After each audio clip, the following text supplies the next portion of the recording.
Hello and welcome to Big Bandit Gaming, episode 10. We've made it. 10 episodes. Woo! Oh my god. Double digits. This is huge. This is huge. We won't have another milestone like this till 40 episodes in. And we'll all be on this desert hellscape of a planet, burnt down, recording our episodes. This is good. Crazy. Yeah. So I'm your host, Troy, and today I have Colton. Hello, let's talk 2022. Hey, I'm Josh. And Izayah. What's up? It's me. What's up? What's up? Are you hitting me up? Are you asking I did okay. This is taking a turn. All right. So today we're going to talk about our games of the year. So we're just going to jump right in. This is what you came in to know. So far, yes. Yeah. My number one game of the year has not come out yet, but I am sure. No. We looked at the calendar and we're like, no, we're good. We don't need to continue the year. We'll just do it now. Yeah, we're definitely using a different calendar system as anyone else. This is it. What we've done is we have numbered our games, our top 5 games. At the end of the year, we'll have a top 10. But considering that a good portion of the games don't come out till the end of the year, it is just our top 5. And this is not set in stone. It means at the end of the year, when we come out with our actual game of the year top 10s, when the episode comes out, our list will probably, I would think my list would look pretty different. I don't know about you guys. Oh, I'm sure it will. Yeah, especially like on my like 4 and 5, like my top 3. I'm feeling pretty confident that those will stay near the top, you know? Yeah. I feel more strongly about my top 2, but I think I agree with you, though. Honestly, like I think I have a pretty good lineup right already. Yeah. Yeah. Ooh. Well, it's weird because this year started with such a bang, you know, with one big game, which we won't talk about. Yeah, everyone knows what game it is. But with one big game, and then it's really... oh, you forgot about Horizon. Sorry. 2 large games, pretty much back to back. And the rest of the year has been probably one of the quietest years in like AAA gaming in a very long time, you know? I even feel like in indie games too, though. It's not just AAA spaces, so... All right, so let's just jump straight into it. I'm just going to start us out here on our number 5. Let me go here. My number 5 for the game of the year. This is set in stone. Someone write this in stone. Get a chisel. Got it. Okay, thank you. Thank you. Wait. Before you say it, if it's on our list, we'll just keep our mouth shut until it shows up later. And then we'll talk. Yeah. Okay. And then you can just say your piece about it forever. Yeah. Case. What is your number 5? My number 5 is Point B for iOS and Android. And Netflix exclusive. Netflix game, yeah. The Netflix exclusives. Where you just keep climbing, right?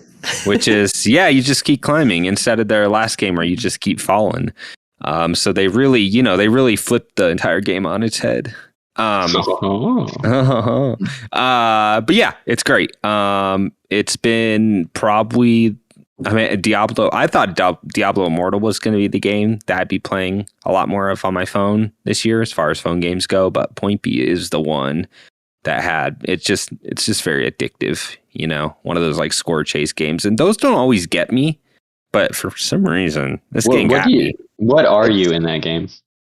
I mean. A blob. Yeah, you're a cute little blob. It's and there's like a big cat in the bottom. With like, oh, you know what? I don't know what he's holding. I just realized that. I was about to say like an eraser, a pencil, a spoon, a straw. What is it? Probably a straw. It's cast. You know, I just put this together now. It's probably a straw because he's collecting juices. I'm done. Oh, it's a big straw. I played this game for like over 10 hours. And in the key art, it looks like a bullet. Like a blue bullet. Oh, maybe that. But I don't know why that it doesn't that. make sense. Yeah. He just has a gun. No, you're collecting fruits for this big monster chasing you, and when you collect them and slam down, all the juices go into like the monster's mouth. See, So now it looks climbing. like a cannon, so I'm really off. I don't know. We really need to look into this. It's very cute though, very cute game. Yeah. Oh yeah, for real. Oh yeah, it's really charming looking. Like the art's really sharp. The music is actually really good too, and when you think you finally have gotten to it has a really good progression, but when you think you finally gotten to the end of the game, it just throws one last thing at you at the end, and you're like, oh, maybe I'm never gonna finish this game. One last thing, but you it's got me good. questioning now. Yeah, it is not an easy game. It is not an easy game. Hey Troy, I don't know if I asked you this on the last episode. I don't think I did. Do you have to like go into the Netflix app and like get this game, or you can like, oh, I have a Netflix app and I have like an account. I can just download this game and like set up my account. You do it through the Netflix app, and then it like links you to the to like the iOS store, the App Store. Now, I don't know if you can do it the other round. Have you ever tried just searching something through the App Store that's on Netflix, Colton? I don't think I have. I usually go to the Netflix app. I click on it and it takes me to the App Store. I've linked you guys to it, so I'm pretty sure you can go straight to it, but it'll still check you on if you have a Netflix subscription, I'm sure. But when you open up the game, you don't have to have the Netflix app open or anything crazy. So it just acts like a normal like gaming app. But yeah, that's my number 5. So, Josh, what do you got? Number 5. I'm gonna have to say, and I just played this game yesterday. I'm gonna have to say Multiverses. Oh, the new WB Smash wow. Bros. Game. Yeah, we just played it over at Colton's yesterday, and it was fun, dude. Like it was so much fun. It's not polished at all. It's still in early access. Really? And you can tell, like it's rough around the edges. There's a lot of decisions there that I was a little bit like, okay, maybe after a little bit more. Seemed a little unfinished. Yeah, there are just weird choices here and there, and like there was I guess besides polish, my main like thing against it is like there's not as many moves. Like the move set seems kind of limited, but maybe I'm just bad. That's possible too, and I was having trouble with the controls. But all in all, I had a lot of fun. Like 100 times more fun than I thought I was going to have going into it. Seeing Shaggy and Batman back to back on the cover, I was like, I don't know about this. But hey, it turned out pretty well, I think. And I look forward to the updates. I'm pretty excited, actually, which I was not anticipating. So I'm pretty happy with that. Huh. Maybe I'll download that. It's free to play. Yeah. I guess you're right. All right. Colton, number 5. So I know right before we recorded this, I was kind of telling you how I could only really come up with 4 games that to put on my list. Yeah. But then you kind of convinced me to, even if I have like an iOS game to put on there. And I was really back and forth on Diablo and Point B, because ever since you mentioned Point B that last podcast, you convinced me to get it, and I have been playing that on at least once every day. I'll get on for like 30 minutes or something at work, or maybe even an hour. So I have been playing that a lot. But I still think I'd have to pick Diablo as my number 5. Even though I haven't played it in about 2 weeks. I thought about it today, and then something happened at work and I didn't get to, but I was actually like kind of excited when I thought about it. I was like, "Ooh, I'm about to have like 40 minutes to spare at work. I'm going to get on Diablo and do a couple quests and stuff." And so I think I'd have to put that over Point B, at least for now. I don't know if I get to that end game thing in Point B you're talking about. I might feel different about it. You'll know it when you hit it. Yeah, I just thought Diablo really surprised me with how much it hooked me and how well it looked and how much fun I was having with it. So I'd have to put that as my number 5 so far. Cool. Very cool. Izayah, what have you got for your number 5? I think for me, honestly, number 5, like at the bottom, I gotta say it's probably Oh man, Fortnite. I guess I really still enjoy Fortnite. Wait, that didn't come out this year. No, wait, no. I'm joking. I said live service is okay. Yeah. But I want to bring in Fortnite because I have zero problem playing that game anytime, anywhere on the Switch, PlayStation, or PC. That game has really aged beautifully. It has come out with so many like crossovers with like the skins and characters and whatnot that like keeps me coming back for more of this game. Just those crossovers alone, but like just the gameplay itself as well, it just continues to be so much fun. With like this idea of like, oh, you're in a battlefield and like it's like big and expansive, and you don't have much like defense besides like, you know, like a wall or whatever. But building changes that entirely in your approach to combat. And since then, like I played in what 2017, 2018. I've just been hooked, and even though I take breaks from that game, I still have a reason to come back to it to have fun. Even my babysitting job, I play it with my boys, and like we having like plenty of fun. They've done so much with that game and like really expanded upon it in so many ways, both story wise, surprisingly, and gameplay wise, with its new items and whatnot. It remains like a GOAT of gaming to me for like online. It's Epic Games know what they're doing, and I'm so excited to see what else they do. Like you never know what they're gonna do. They have Naruto in that game, dude. Like it's insane. They're gonna keep making really boring skins for the pass. Yeah, all they will. Good skins in the shop. That's their forte. Yeah, but I'm cool with it. Well, hey, if it works, I'll give my money. I'll give my money. Yeah, so don't matter. Yeah, it is obviously working. But all right, Fortnite number 5. Got it. All right.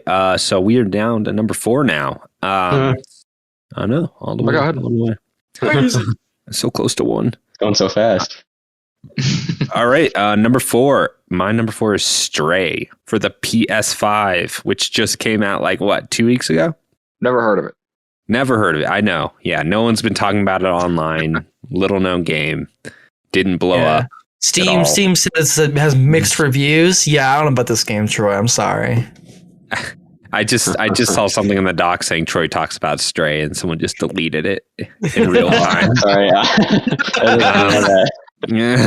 So I obviously they knew it was coming. Josh got me good.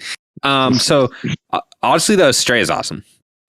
It reminds me a lot of Kenna Bridge of Spirits. I don't know if it's PlayStation strategy to take one game that's made by a small studio that looks like a AAA game, but is really more like a AA, but it's real good.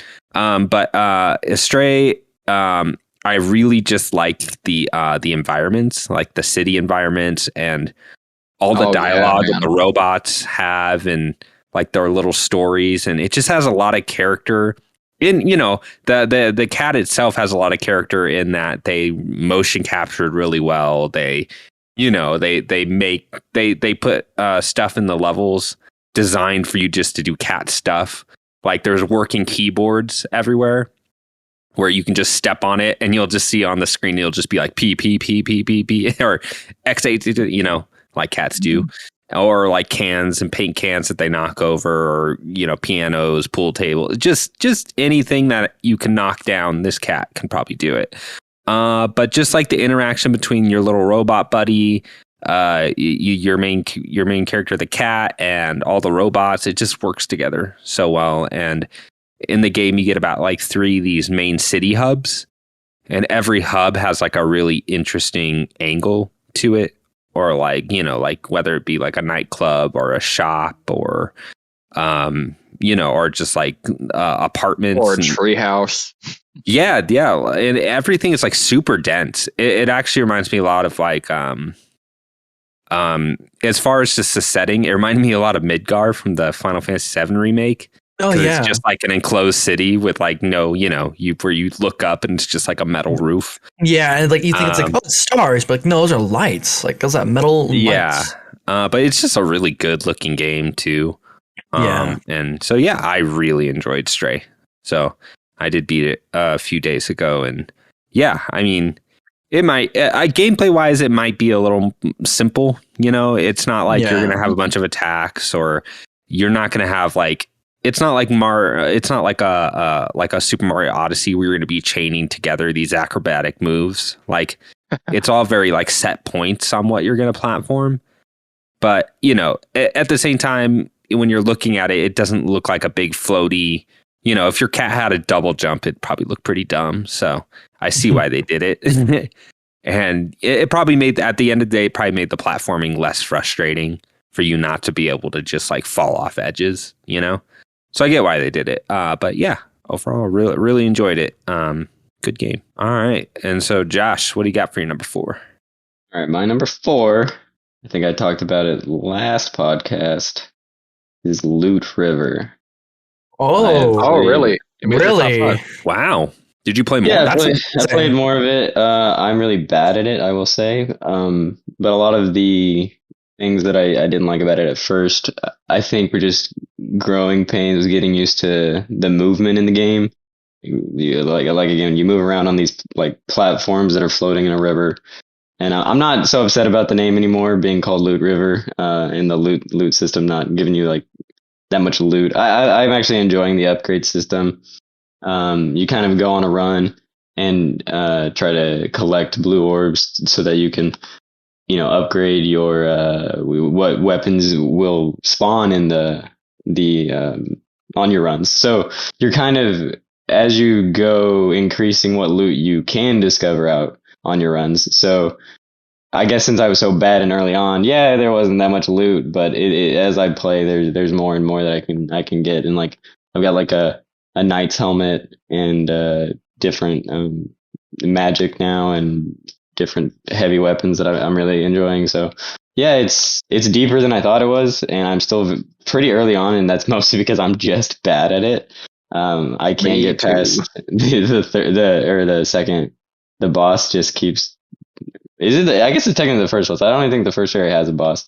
But it's just hard. It's hard, but I'm having fun every time I play it. I'm like, I'm enjoying this loop, even though I am, I guess, doing the same thing over and over again. I'm just having fun doing it. So yeah, that's my number 4. Interesting. Why didn't they call that it kind of Loop makes me want to Hero? try it again. No, I'm kidding. Yeah. Loop Hero? Nah, that's a totally different game. Yeah, I want to play that game too. It's a shame. That's crazy. Speaking though, of games, Speaking of games. Speaking of games, I wanted Is that to what play we're this doing? year. That was one of them. Yeah, like I was listening back to like the last podcast episode, and just hearing us like talk about Loot River, and like we had so many little nitpicks about it. And while like it was mostly positive, like with what you guys had to say, there was like so many like so much to talk about it, like with like just like little details in that game. Like of course like the simple idea of like a Tetris block being like slided to across like the entire area. Like I don't know, it's I think they could do more with that, but seeing as they were the first ones to kind of give it a go, I can forgive them for it not being perfect. So maybe the later levels will be a little bit more challenging with the sliding block segments. So I'm looking forward to continue playing, and maybe it'll climb up actually. On my list. I don't know. Yeah. Once you beat that boss, it'll just automatically jump to your number 3. It's happened with other games that we're going to get to. Okay. All right. Colton, number 4. I'm in the same boat with you, Troy. My number 4 is going to be Stray. I finished it for Thursday last week, and I went ahead and got the platinum for it. Wow. And I really liked it. I will say the one thing, I think it's a lot of people complain about the game, is that the cat isn't much of a character.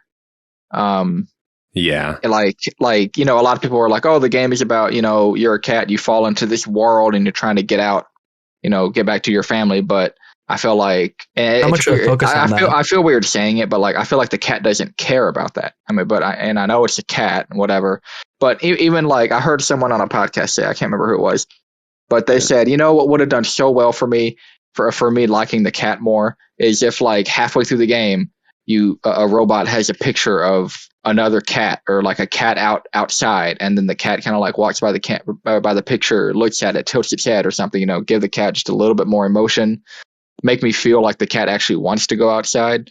Like I don't know, some stuff like that I think really would have improved my feeling for the cat.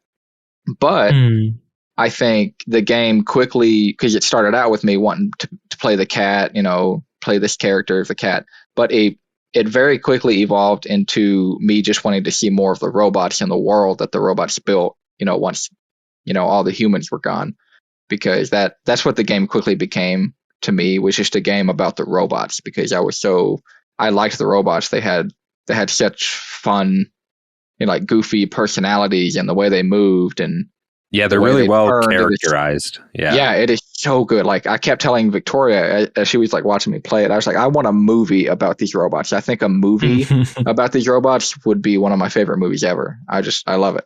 It'd be really cool. Like just see like how seem be so like ironically human, in like a setting where it's like kind of like hopeless. It's so interesting, and honestly, it's kind of beautiful to watch. And I would say the platinum was pretty simple. There was one trophy I would say that was probably really difficult. It was, you had to do like you run away from I forget what the little enemies are called, but the first time you come across them, you have to run away and not get touched by one of them. And that was I probably spent over an hour doing that chase scene like over and over again, but I ended up getting it. And yeah, the game looked really good. I will say, I think the only visual complaint I had was, I think, and it wasn't like every now and then, I felt like it was most of the game, the animation of the cat running felt a little choppy, or it looked a little choppy. Yeah, a little stiff or something. Yeah, and I don't, yeah, but that was my only visual complaint about it. So, it's not like it ruined the game for me or anything. But that would be my number 4. Cool. That's cool, yeah. Izayah, what do you got for your number 4? Let me see. All right. So this is kind of going to throw you in a loop. But wait, can I just pause, Izayah? Yeah. When you do it, it makes it sound like someone else wrote it for you. He's looking, he's like, oh. Sorry, continue. But for real, it's going to throw me and you in a loop. My number 4 is actually Elden Ring. Elden Ring launched this year in March, and I didn't really have much like a hype built up for it until you guys all bought it and were playing it. Like even Colton bought it. He's only really played Bloodborne for a Souls game, and I'm like, holy crap, that's telling me something. So I was like, you know what, the boys are doing it, let me hop on. And my God, it has blown me away. It's just the visuals, the sound, the gameplay with these little things with just using the triangle button and having special abilities for your weapon and your shield. It was a lot more in depth than this Dark Souls game that I played, and Bloodborne too. It was such an experience that I was blown away, and I stuck with it. I was just addicted to just the world, and how it felt like a theater, like a play. You just see all these set pieces and how they all interact with each other, and that first time being just destroyed by that golden knight on the horse. It solidified itself as such a powerful game to me that I can't not put this in my top 5 or even top 10. It was an amazing experience with plenty to discover, different stories to tell with each player talking about their own experience, and there's just so much to see in that game. I loved it so much. Nice. I'm sure all of us will have a little bit more to say about that. Possibly. I won't put any words in anyone's mouth, but very cool. Number 3. Sorry, my mic cut out there for a second. That was weird. All right. Yay for editing. All right, so moving on to number 3. My number 3 is Cuphead: The Delicious Last Course. And I won't say a ton about it because I talked about it just last episode, but yeah, just the cherry on top to one of the best platformers ever.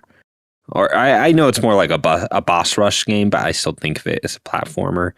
But it's just crazy how good they've made that game and how much more they put into it than I thought they did, just with all the difficulty settings and the different character abilities, and even just what Cuphead's become is kind of wild, because it just used to be a hard game that you know, it's not a platformer. Again, so whoever's writing on our Google Doc is informing you Cuphead is not a platformer. But Cuphead is amazing. If you've not tried Cuphead, if the difficulty has scared you away, if something has, I really encourage you to give it a second look.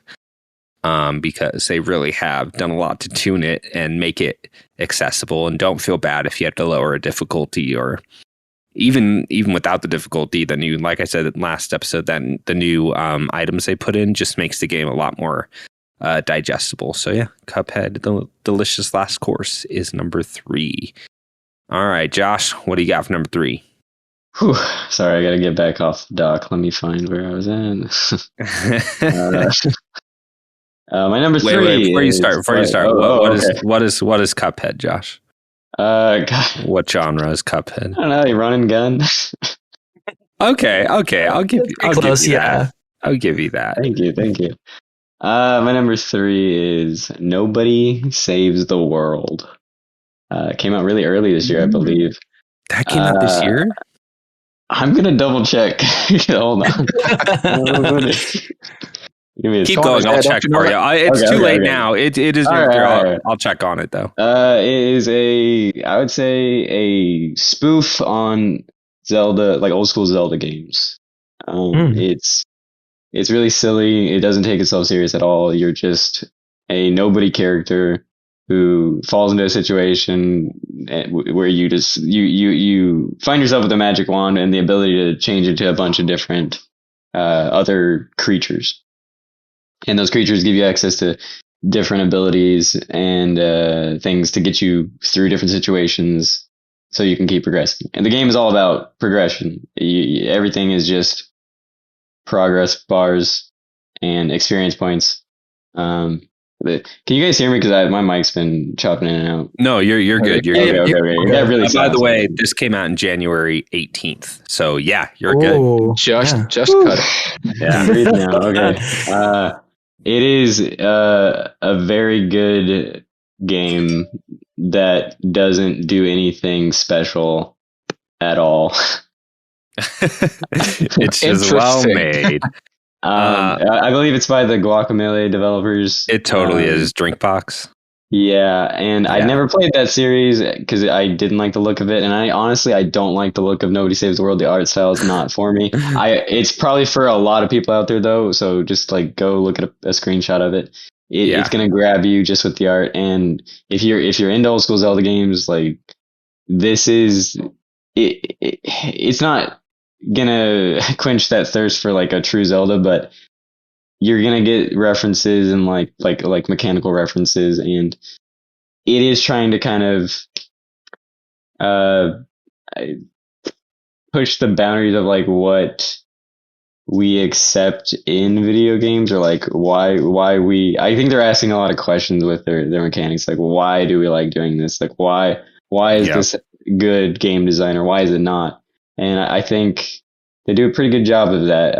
Whether or not it's I'm trying to question, should I put this on my list? Did I enjoy the game? Oh, I mean, the thing I played a little bit because I think that was a Game Pass deal, right? When it originally came out, and what I noticed that they're really good at putting like progress meters on literally everything you do. Exactly. And it kind of hits your brain like it is fun to fill up these meters. I could just do this like nonsense gameplay thing just to fill up a meter. I like that. Mm-hmm.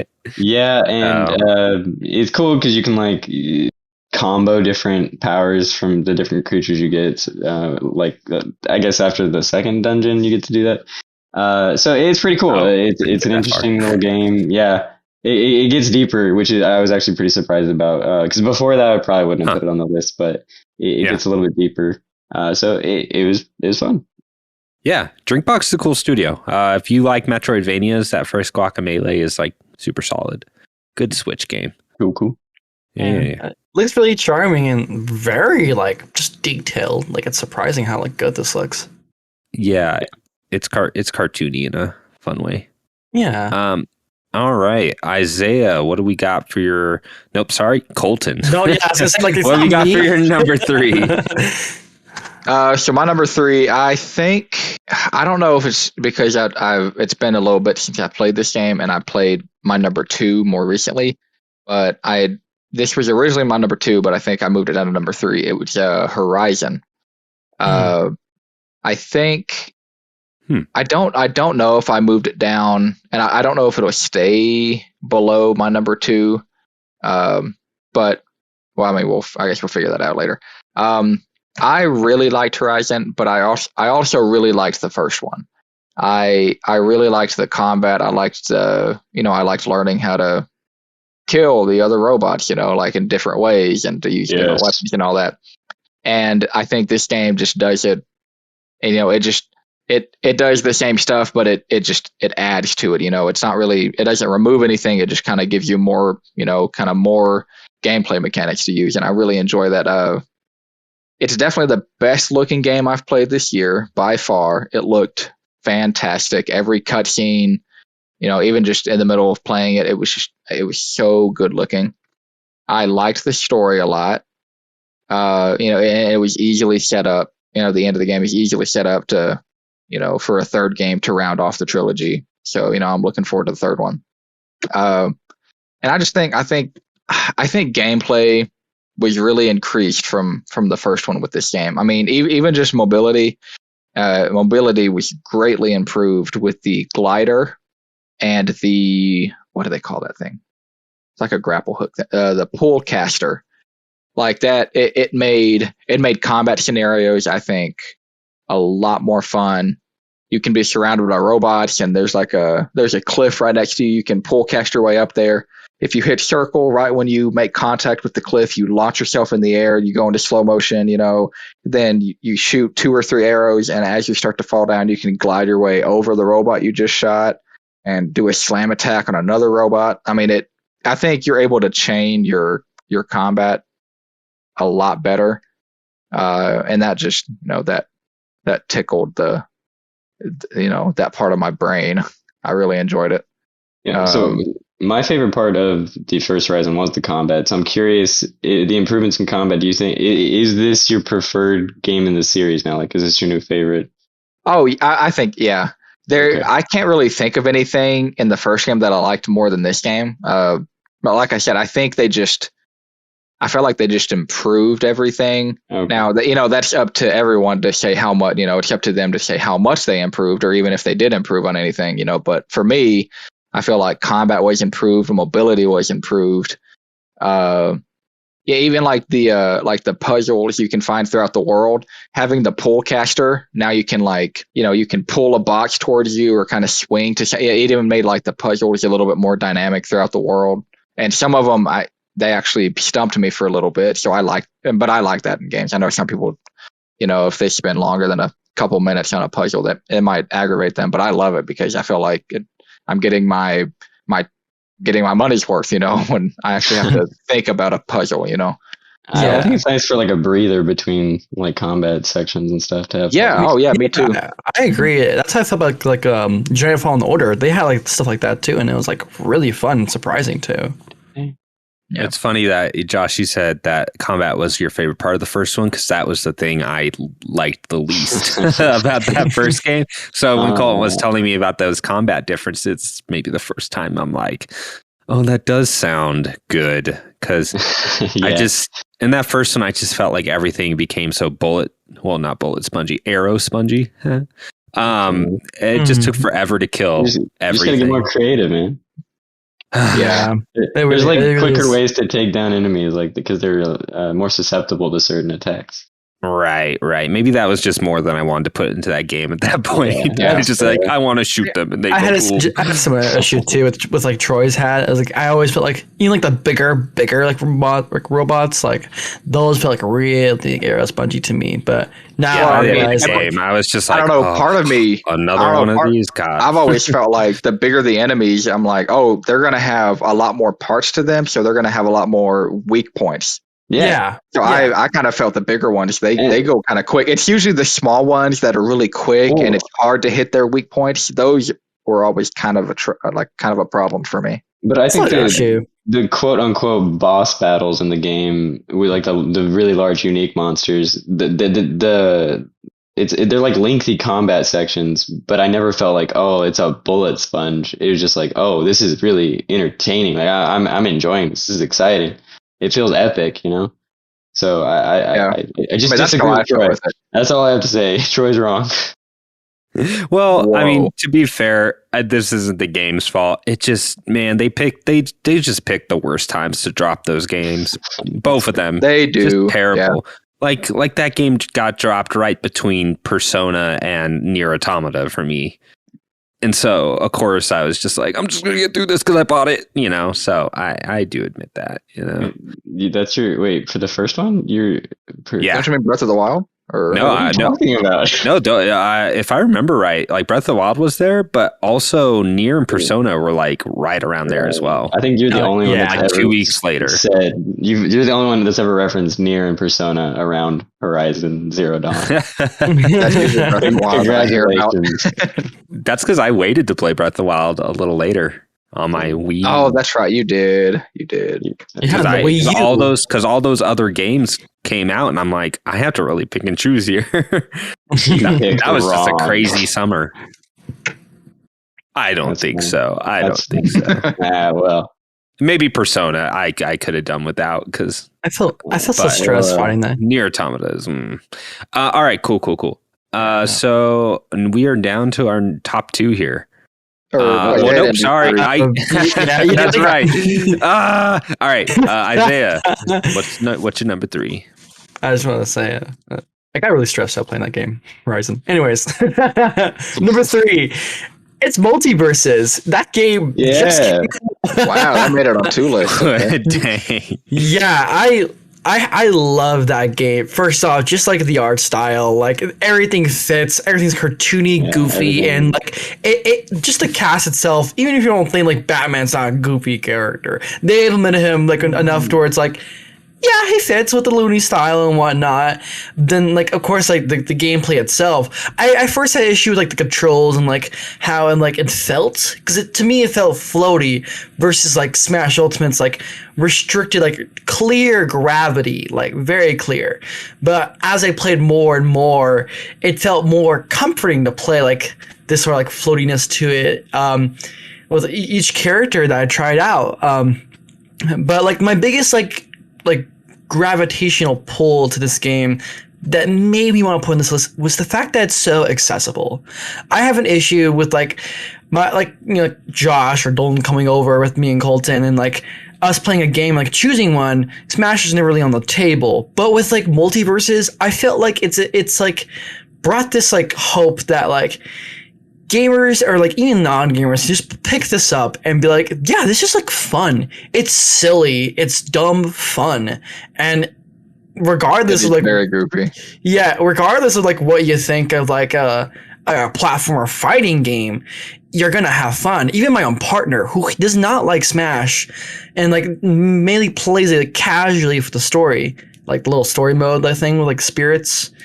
They loved this game. We were playing it last night for like hours and just having a blast, even against just AI. This game has like really opened the door for like having accessibility for a lot of people, and I'm so excited for that. And like with like Josh was saying with its nitpicks and like its cosmetics, I agree 100% with like it's got some like rough around the edges, but I am so excited to see where this game goes. Like, it's got LeBron James, and they made that guy so much fun. That was a good character. My least favorite part. No, that was a good character. I will say, you can play as Daphne, and one of the attacks is you pull out a bullhorn and you shout words at people when it attacks them. Like, Jinx! And like the words will hit them. And it's great. She's the best character. Like I said, I'm so excited to play more of this game, and I'm confident it's going to be even more great. Do you think? Do you think this game would get the amount of buzz it gets right now if it wasn't free to play? Because that Nickelodeon Smash clone came out, and from what I hear, mechanically, it's probably more tighter than this game. It just you had to pay, $40, whatever it was. That had a lot of other problems too. That has its own problems. Like my issue with problems. Yeah. But my issue with like Nickelodeon though, like, dude, that game is just not fun to play. I don't like it. It's just not fun. For like, if you're being behind like a paywall, like it's not worth my money. It's just hard to control versus like Rivals of Aether, Smash Ultimate, and like Multiverse's all platform fighting games. Like I can't. But with this game, free to play and it's fun. You got a good deal for you. Okay, cool. All right, now we are officially on number 2. Woo! I know, getting down there. All right, so my number 2 is Kirby and the Forgotten Land. Oh, yeah, yes. There we go. I was waiting for that game is incredible. So Kirby and the Forgotten Land, probably Nintendo's the only people making these kind of games. It almost feels like a throwback when you look at a game and you see its version number 8 months later and it's still 1.0. I don't know if that's quite the case with Kirby, but it just feels like such a complete package, like just like perfectly polished, packed with like things to do, things to collect. It's not even like, I could use some DLC. I wasn't even able to do all the content that was there. And like I said, just so tight, really charming, really creative, and just not a moment I was bored playing that game. It's just an amazing platformer. So yeah, that's Kirby and the Forgotten Land. That is my number 2. And if you would have told me that was my number 2 up to this point of the year, I would have been very surprised. Yeah, Tim, for real. Is a platformer. Kirby is a platformer. It sure is, and it's amazing. I'm excited. Yeah. All right. Josh, what do you got for your number 2? Ding, ding, ding. I've got Tunic. Oh, all right. Tunic. All right. I would say within the past 2 weeks, my number 1 and number 2 changed. So Tunic was my number 1. So this is kind of a sad story. Oh, Tragic. The same thing happened with you that happened with me, I bet. I fell in love with this game almost instantly, because I did struggle with it on the PC. But whenever I played on the Xbox, like I said before, it is just almost everything I want in a game with this fantastic Zelda game. But I think it has a real hard time justifying just how difficult it gets at the end. It goes from this charming, like, really interesting world and world design to just these really unpleasant, unforgiving sections, very short and just right at the end, that brought down my my feelings towards this game severely. I thought this could have been one of my favorite games of all time, and now I'm thinking, no, it's just my second favorite of this year. So it is a little bit of a sad note at the end there, because I don't know if Colton, if you struggled with the same exact section. You were talking about this arena, if I'm correct. Yeah, I can't remember the details, but I remember you drop into this area. And there's it's like a big platform, and there's different statues of like different enemies in the game, and you have to like you interact. Like there's a statue of like the little pig guys. You interact with it, and all of a sudden like 30 of them spawn in, and you have to kill them. And basically you have to do like all 9 statues in one life to like. Okay. Yeah. So that's like extra though, right? That's on the main path. You know what? I don't really know. It could be extra. I struggle visualizing that. Okay. So maybe what I had problems with, there's one of the last areas, if not the last area, that you absolutely have to go to. There's these enemies that they come out of nowhere, about like 4 or 5 at a time, and just rush you so quickly. And I just died so fast, over and over and over. When before, I was pretty much not dying. So the spike in difficulty was so large that it didn't feel good. I think that was a big misstep in game design. You're talking about the big red thing, the big red robotic things. Are they robotic? I hated them so much. They came out of like the water or something, or maybe they were coming out of like nowhere. I don't know. They were like spawning in weird ways. And just they're just rushing at me, and I hated it. I absolutely hated it. So it really, it brought down my feelings overall for the game. But still a very good game. Just if you don't want to have a bad time, don't play the last like area. Just stop. Yeah. Well, what about it made it like your number 2? It's a good game. just a good game. I think you did say a little bit about it at the beginning. The combat is some of my favorite overhead like combat, or what would you call that? Isometric combat I've played in the game. Also, the exploration, the things being kind of hidden because of the isometric viewpoint as well. It's just really well done. The designer of the game really thought about what every like block in that game is going to cover up, and interesting ways to hide things. I'm sure there's a lot of secrets I did not find in that game. That game is just it's full of hidden things and hidden upgrades. If you know, like in Shadow of Colossus, if you want to go find what all those like what were they? Like totems? What were they? I don't know. There's a ton of them. I didn't bother. But if are you talking about like the lizards and the fruit? Yeah, you could like raise your stamina. Your stamina really high. Yeah, you can kind of do that with Tunic, right? You can go find all of the upgrades to make your character overpowered if you want to, but you can also just kind of run to the end if you want. I kind of met in the middle, and I had a bad time. So maybe you should go find all the secrets. I don't know. Maybe you're not the only one I've heard talk about the difficulty spike. It's really weird because it's so late in the game. Like it's like the last 10% of the game. I would say it's like the last 5. Like it might be the last 5. Yeah. You know, when you said the perfect like isometric game, right away I popped in my head. It's not even a game that exists. I'm just like, man, what if Hades wasn't a roguelike? That would be the perfect isometric game. But Hades, I think, though, it doesn't do anything interesting with that perspective, right? It's just a flat isometric, where this is playing with the it's true. It with the puzzles and everything, it does a lot with that stuff. Yeah, totally. Yeah. Or Secret Pass. Yeah.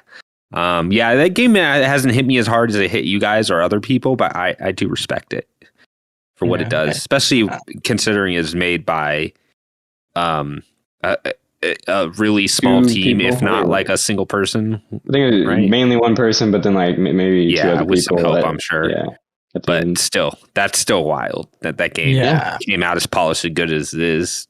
You know, because that game was announced years ago. Like Xbox conferences as far as like 5 or 6 years back. So it's wild that it's like I said, I'm glad that when it finally came out, it was as quality as it was. All right. Colton, what is your number 2? My number 2 is also Tunic. What? I have a lot of the same feelings that Josh had. Like, it grabbed me very early on. I was having a very good time with it. It had a little bit of a difficulty spike early on for me.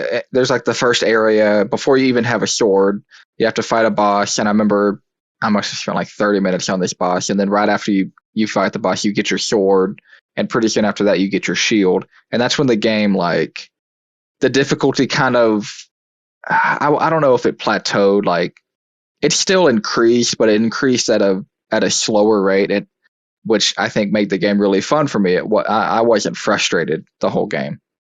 And I just remember having a lot of fun with it. I remember there must have been like 3 or 4 like big like aha moments. I'm like, oh my God, I didn't know that was a function I could have done this whole game just by holding this button down. Yeah. Like, this would have been so helpful 15 hours ago, but stuff like that I wasn't frustrated by. I just, I found that as like part of the charm and wonder about the game, because then I learned something like that, and then I think, oh, I wonder what else this game is hiding that it would make me want to go explore and find all the hidden stuff. But like Josh said, I really enjoyed the combat, the art style. I really enjoyed the way the game looked. And what else was I gonna say? The instruction booklet I thought was a really cool feature. It was so much fun to look at. And how much stuff was like hidden in the there'd be a page with like handwriting in it, and you can zoom in on it and look at the handwriting, and it's like a math equation or something. And I'm like, I have no idea what that means, but that is so cool that's there. Like I'm like 8, 16, 32. Like you like, what is that for? Yeah. So I mean, I really enjoyed the whole game. But like Josh, that last 5% was so frustrating. Thank God for the invincibility mode or whatever they called it, where I could just take as many hits as I want and I don't die. Because I would have quit. Yeah, I would not have finished that game. I was getting so mad, and I really wanted to beat the game without turning that on. But I was on the verge of like deleting it off my computer. Like it's weird how happy I was and how mad I got at the game. Like they were like, I got to the both extremes. So that really, the more I talk about it, it probably should have. It might be number 3, and Horizon might be number 2, but for now I'll just keep it at number 2. So yeah, we can update it later. Yeah. So that's my feeling. We'll have our top 10 at the end of the year, and you'll be able to correct any wrongs. Yeah. All right. Cool. There we go. I'm glad to see some Tunic love. All right. So number 2, Izayah. What you got? Mine's also no, it's not. It's Cuphead DLC. Okay, nice. I played Cuphead DLC or just Cuphead base game this year or my birthday time, and I was blown away, loved it, about it. But the DLC came in and was like, you already fool, buddy, but you also deserve. It is a back-to-back fun action and just eye candy for all your senses. All 5 senses, in fact, are going insane when you play this game. It's beautiful. I want to know what you were smelling. What were you smelling? Bro, I have to tell you, it is just fun. It's just beautiful. It just sounds amazing. You have these bosses that that have these amazing gimmicks, like the dog boss, where it's you just go on a little plane and you moving around. It's like the Sonic the Hedgehog and Tails levels from Sonic 2. You're just on the rope, but then it flips the entire screen and it's my controls, how do I do it? It's just fun. I love it. It is just back-to-back fun, and I have no other words except complete incomprehensible sounds. It's such a short but sweet finale and send off to an amazing game with a completely blood, sweat, and tears passionate team that really went all out for even just the base game, but also just the DLC itself. Years we waited for this DLC, and it shows just how brilliant it came out. It came out the oven looking like gourmet, and Gordon Ramsay himself is just wowed looking at this. Wow. And I said better myself. There's a lot of metaphors. Good game. It's a great game, and Miss Chalice herself is just a blast to play. And it's just not... it's just not something you see a lot in gaming. Usually, the longer someone spends on something, the bigger it gets, the more content they want to stuff it full of. These guys, like I said, how many bosses were in this DLC? Or 7 or 8, yeah, 7 or 8. 7 or 8 bosses, and this game came out in 2017, 18? Yeah. Yeah, and this game's been in development since 2012. Yeah, the original game took a while, but just this DLC for, from they've been working on it for 4 years, and they just put everything they had into these handful of bosses, and it's just, it's amazing. It's just an amazing piece of art. It's just art. It literally is. And I know I came off really strong about this game, but I just feel it's just so much fun. And if you're not so passionate about it, like I am, it's just fun, and you can just pick it up. It's just right your number 3, then. But still, Go play it. I don't know what you're doing. Yeah. That's how I ended it too. I'm playing Tunic. That's what I'm doing. Cuphead. Play Cuphead. All right. So we are down to our number ones for our game of the year so far, and I don't think my number one's going to surprise anyone here, or maybe the next two people either. No, Fortnite. From the sounds of it, but yeah, Fortnite. That's Elden Ring. And yep, and I want to say, it's not. I wouldn't say like every year From Software game has come out, it's been my number one. Like Bloodborne and Sekiro were my number ones years they came out, and Elden Ring for me is just, you know what? At this point, it's just like dessert, because I came off of this game already I had already beat Sekiro, which is difficult, like the most difficult From Software game, and then also Neo 2, which is just straight up the most difficult Souls game. And so coming to this game, it wasn't like the perseverance or the difficulty, even though there were a couple parts where I might have tried like 20 times, but that was pretty rare. I think I beat the game, beat every boss in the game, so everything with a health bar, in about 80 hours. So I just tore through this game. And so, I'm just to the point now where I just really mechanically cued into the game to a sense. And you just, after a while, you get used to like just making really OP builds, And so I was just able to really just ride through this game. And it the same way people think of games where they can just kind of shut off their brains and play.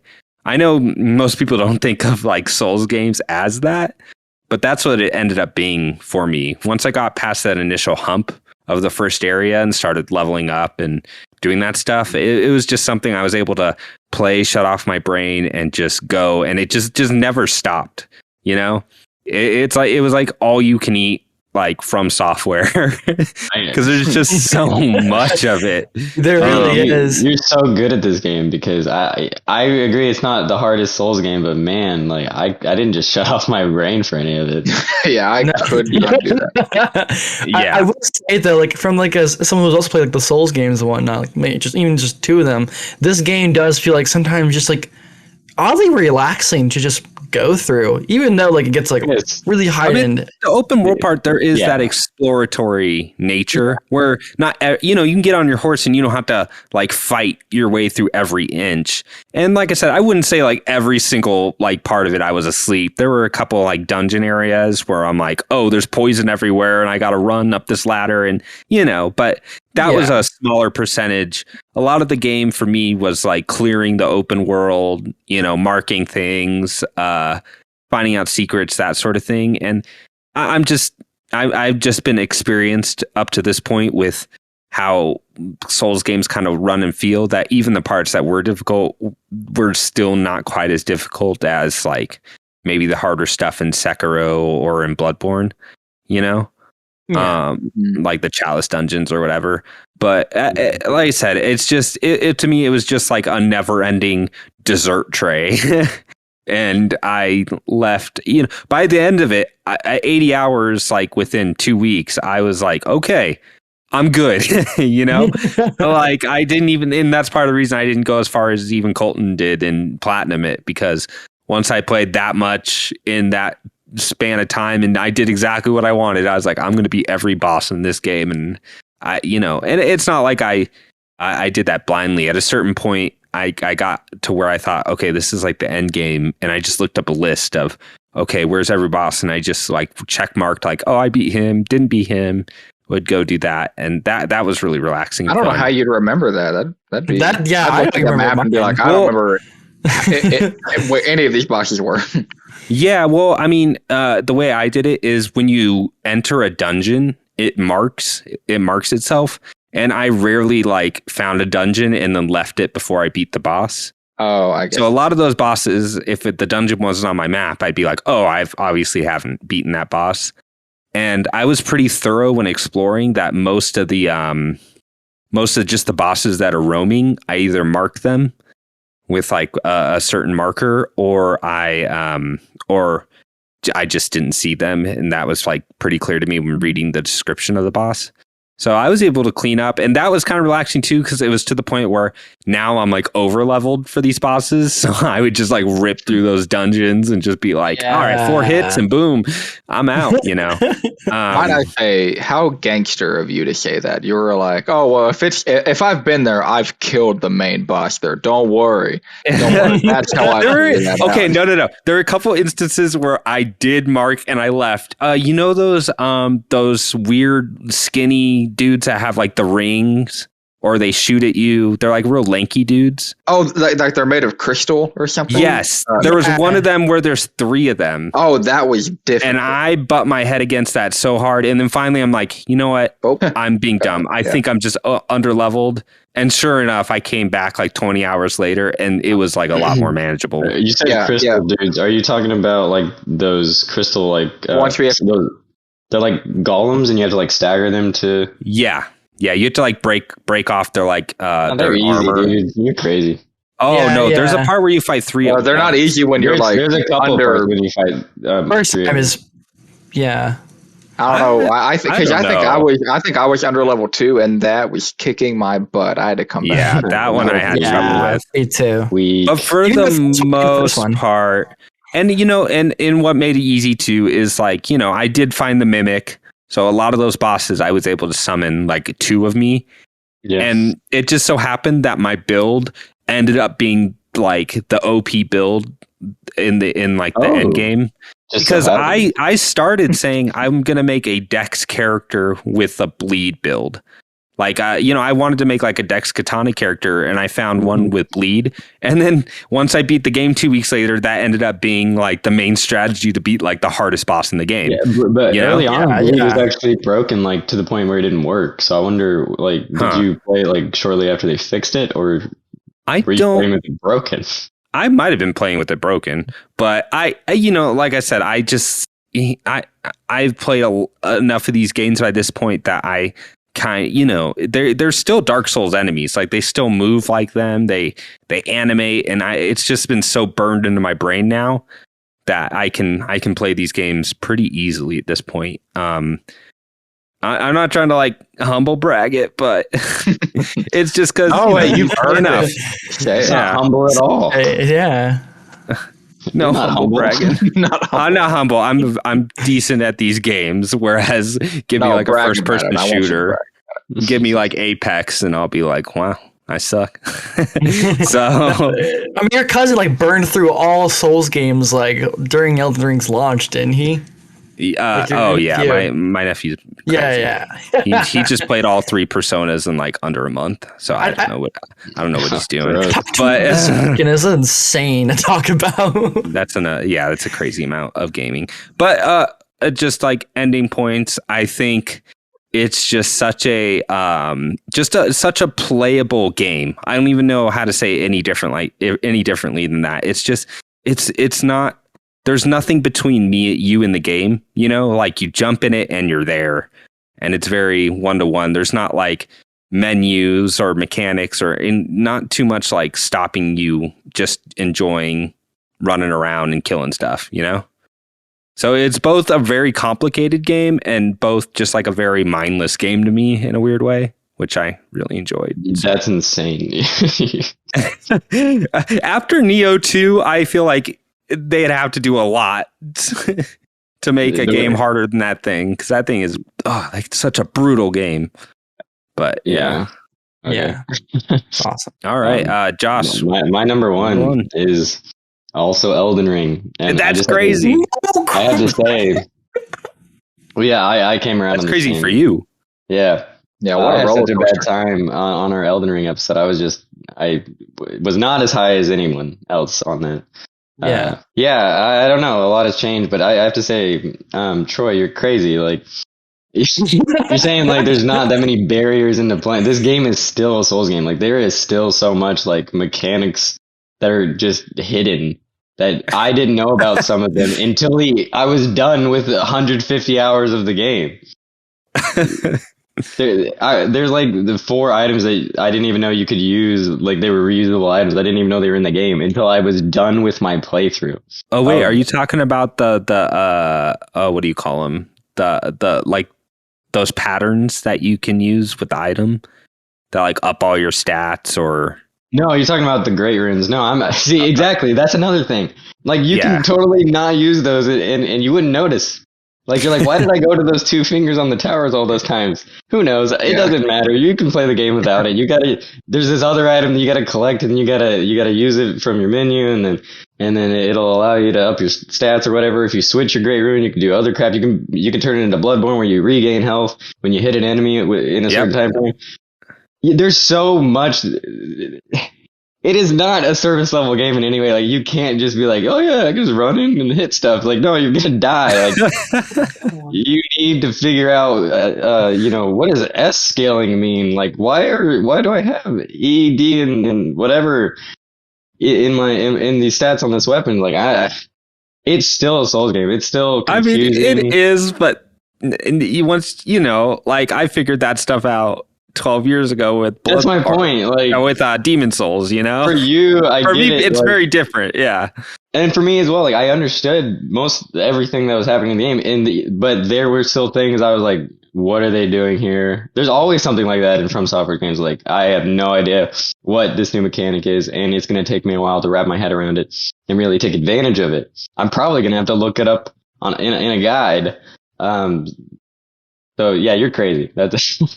But to my playthrough, yeah, I started over several times. I think I told you guys this before, but I had like a 30-hour playthrough, another 30-hour playthrough, and then a 60-hour playthrough. Not to completion, but to the point of defeat and having to just say I'm restarting. So. So now I want to know. I'm dying to know what sold you. What is the point that sold you? If you played 60 hours and were like, nah. No, it wasn't that I was like, nah. I was like, I don't like my character. I don't like the build. I can respec, and I try to respec, but then I've already leveled up these weapons, and I'd have to go freaking figure out how to get all the resources to upgrade a new thing, a weapon. But first I'd have to pick a weapon. I'm really bad at making decisions. Oh my god! So I just went for screw it and started over. And with my last playthrough, I think I'd have to double check, but it's got to be between like 90 and 120 hours. What was the class?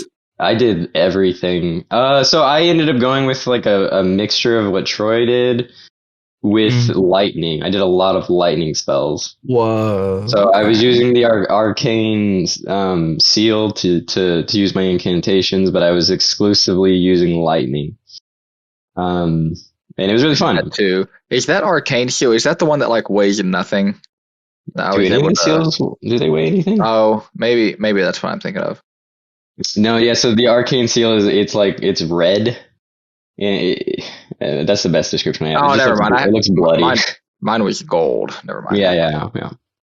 But yeah, I enjoyed the lightning stuff.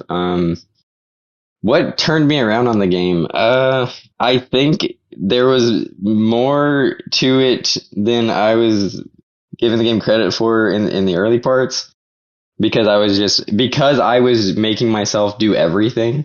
I was like, oh, here's this boss again, here's this thing again. Wow, so creative. But if I were to play like a sane person, I probably wouldn't have had that problem. Because like Troy, I was like, I'm going to clear out everything. I stepped foot in a cave. I'm not stepping out until I defeat the boss at the end. Because I wanted that challenge. I wanted those walls to overcome, and I don't think this game really was good at that.